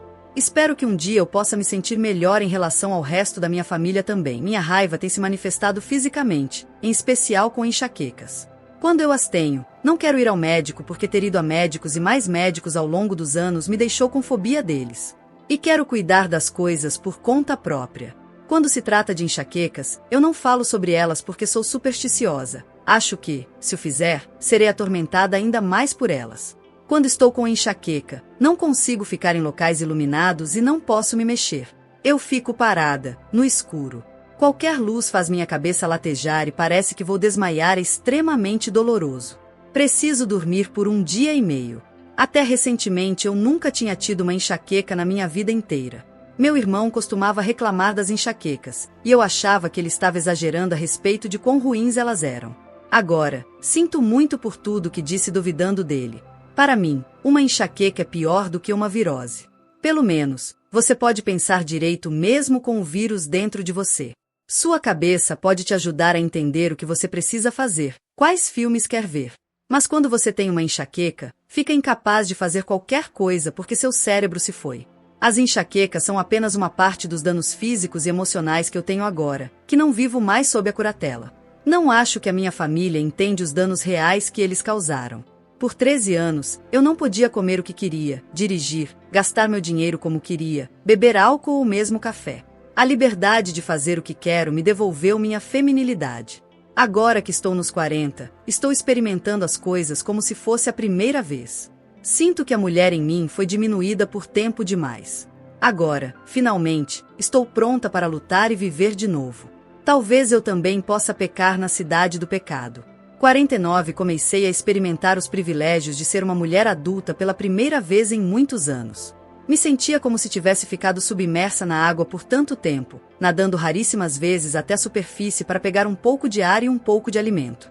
Quando reconquistei a minha liberdade, essa foi a deixa para eu voltar para a terra e, quando eu quiser, tirar umas férias, bebericar um coquetel, dirigir meu carro, ir a um resort ou só ficar olhando para o mar. Estou vivendo um dia de cada vez, tentando me sentir grata pelas pequenas coisas. Sou grata por meu pai não estar na minha vida. Não tenho mais que sentir medo dele. Se eu engordar, será um alívio saber que ninguém vai gritar comigo, dizendo, você precisa dar um jeito rápido nisso. Posso comer chocolate de novo. Assim que meu pai já não estava mais por perto me obrigando a comer o que ele queria, meu corpo ficou mais forte e o meu brilho voltou. Eu estava confiante e novamente comecei a gostar da minha aparência. Adoro brincar de me vestir no Instagram. Sei que muitas pessoas não compreendem porque eu amo tirar fotos de mim mesma nua ou usando vestidos novos. Mas acho que se elas tivessem sido fotografadas por outras pessoas milhares de vezes, entenderiam a felicidade que eu sinto ao posar dessa maneira, me sentindo sexy eu mesma me fotografando, fazendo o que quiser. Eu nasci nua e, de verdade, sinto que o peso do mundo tem estado sobre os meus ombros. Eu queria me ver mais leve e mais livre. Quando era um bebê, eu tinha uma vida inteira pela frente, e é assim que me sinto agora, como uma página em branco. Eu realmente sinto que renasci. Adoro sentir o som saindo do meu corpo e voltando para ele quando canto enquanto ando pela casa, do jeito que eu fazia quando era criança. Estou novamente encontrando a felicidade que me fez querer cantar. Esse sentimento é sagrado para mim. Faço isso por mim, mais ninguém. Sempre me perguntam quando voltarei a fazer shows. Confesso que estou com dificuldades para responder a essa questão. Estou curtindo dançar e cantar do jeito que costumava fazer quando era mais nova e não tento fazer isso para o benefício da minha família, nem para conseguir algo. Faço isso por mim mesma e pelo meu amor genuíno por cantar e dançar. Somente agora sinto que estou voltando a confiar em outras pessoas e recuperando minha fé em Deus. Sei o que me faz feliz e o que me traz felicidade. Procuro refletir sobre os lugares e os pensamentos que me permitem experimentar isso. Eu amo lugares bonitos, meus filhos, meu marido, meus amigos, meus bichos de estimação. Eu amo os meus fãs. Quando se trata dos fãs, às vezes as pessoas me perguntam sobre o meu relacionamento especial com a comunidade LGBTIAP+. Para mim, é tudo sobre amor incondicional. Meus amigos gays sempre me protegeram, talvez porque soubessem que eu era inocente. Não é tolice, é muito gentil. E acho que muitos dos gays ao meu redor me apoiaram. Eu podia até sentir isso no palco quando eles estavam ao meu lado.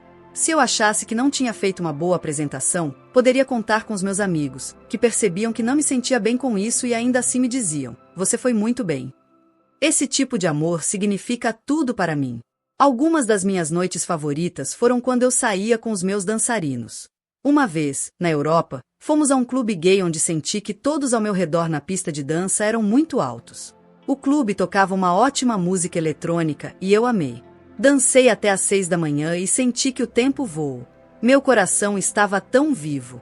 Foi como aquele momento místico no Arizona, era uma experiência espiritual estar com pessoas que eu sentia que me amavam incondicionalmente. Com amigos assim, não importa o que você faça ou diga ou quem conheça. Isso é amor verdadeiro. Me lembro também de uma vez na Itália em que fui a um drag show onde algumas drag queens estavam performando as minhas músicas. Foi tão incrível. As artistas eram lindas. Elas estavam vivendo o momento, e era nítido que adoravam se apresentar. Elas tinham tanta paixão e motivação, e eu respeito muito isso. Quando fiquei livre da curatela, fui para os 2 lugares a que eu teria ido nas férias que perdi, Maui e Cancún. Nadei no mar, fiquei curtindo o sol, brinquei com meu novo cachorrinho, Sawyer, e passeei de barco com Eson. Li muito e escrevi este livro. Enquanto viajava, descobri que estava grávida. Durante anos desejei ter outro filho. Por um bom tempo, Esan e eu queríamos muito começar a nossa família. Admiro o equilíbrio dele. Amo que ele não ingere álcool. Ele é um presente de Deus. E descobrir que nós estávamos grávidos me deixou tão eufórica. E eu também estava com medo. Quando engravidei de Shane Preston e de Jaden, tive depressão dessa vez. A gravidez pareceu igual em vários aspectos, um pouco de enjoo, fome e sexo, então imaginei que a depressão também voltaria. Eu me sentia um pouco lenta. Gosto de estar ativa e de continuar assim. Mas a minha vida estava tão melhor e eu tinha tanto apoio que me senti confiante de que poderia passar por isso. Mas, no fim do primeiro trimestre, sofri um aborto espontâneo. Eu tinha ficado tão feliz que contei ao mundo sobre a gravidez, e agora, precisava contar isso também. Postamos no Instagram. É com mais profundo pesar que anunciamos que perdemos nosso bebê milagroso. Este é um momento devastador para qualquer pai ou mãe. Talvez, a gente deveria ter esperado mais para fazer o anúncio inicial. No entanto, estávamos tão empolgados para compartilhar essa boa notícia. O amor que sentimos um pelo outro é a nossa força. Continuaremos tentando aumentar a nossa linda família. Somos gratos pelo apoio de todos. Gentilmente, pedimos privacidade durante este período difícil. Fiquei arrasada por ter perdido o bebê. Mais uma vez, apesar de tudo, usei a música para me ajudar a refletir e ter perspectiva. Cada música que eu canto ou danço me permite contar uma história diferente e ter uma nova válvula de escape. Ouvir música no celular me ajuda a lidar com a raiva e a tristeza que enfrento como adulta. Ultimamente tenho tentado não pensar muito na minha família, mas me pergunto o que eles vão achar deste livro. Por ter sido silenciada por 13 anos, me pergunto se, ao me verem falando abertamente, por acaso pensaram, talvez ela tenha razão. Acredito que eles sintam peso na consciência, e que, no fundo, sabem que o que fizeram comigo foi muito, muito errado. Depois de todos esses anos fazendo o que me mandavam e sendo tratada da forma como fui, passei a ver que tipo de pessoa quero ou não ter por perto. Grande parte da mídia foi cruel comigo, e isso não mudou só porque eu não estou mais sob a curatela. Tem havido muita especulação sobre como eu estou. Sei que meus fãs se importam. Eu estou livre agora. Estou apenas sendo eu mesma e tentando me curar. Finalmente posso fazer o que quero, quando quero. Mas nem por um minuto eu acho que as coisas serão para sempre assim. Liberdade significa ser boba, pateta e se divertir nas redes sociais. Liberdade significa dar um tempo do Instagram sem que as pessoas liguem para emergência. Liberdade significa poder cometer erros e aprender com eles. Liberdade significa que não tenho a obrigação de me apresentar para ninguém no palco ou fora dele. Liberdade significa que posso ser tão lindamente imperfeita quanto qualquer outra pessoa. E liberdade significa ter a capacidade e o direito de buscar a alegria do meu jeito e como eu quiser. Levou bastante tempo e deu muito trabalho até que eu me sentisse pronta para contar a minha história. Espero que ela inspire as pessoas de algum modo e possa tocar corações. Desde que me libertei, tive que construir uma identidade totalmente distinta. Eu tive que dizer, espera, essa é quem eu fui, uma pessoa passiva e agradável. Uma garota. E está é quem eu sou agora, uma pessoa forte e confiante. Uma mulher. Quando eu era uma garotinha deitada sobre as pedras quentinhas do quintal dos meus vizinhos, eu tinha grandes sonhos. Me sentia calma e no controle. Eu sabia que poderia realizar meus sonhos. Por muito tempo, nem sempre pude fazer o mundo parecer do jeito que eu queria, mas, de muitas maneiras, posso fazer isso agora. Não consigo mudar o passado, mas não preciso mais ficar sozinha ou com medo. Já passei por tanta coisa desde a época em que passeava pelos bosques da Louisiana quando criança. Criei música, viajei o mundo inteiro, me tornei mãe, encontrei o amor e o perdi e o encontrei novamente. Já faz um tempo desde que me senti verdadeiramente presente na minha própria vida, com meu próprio poder, com a minha feminilidade. Mas agora eu estou aqui.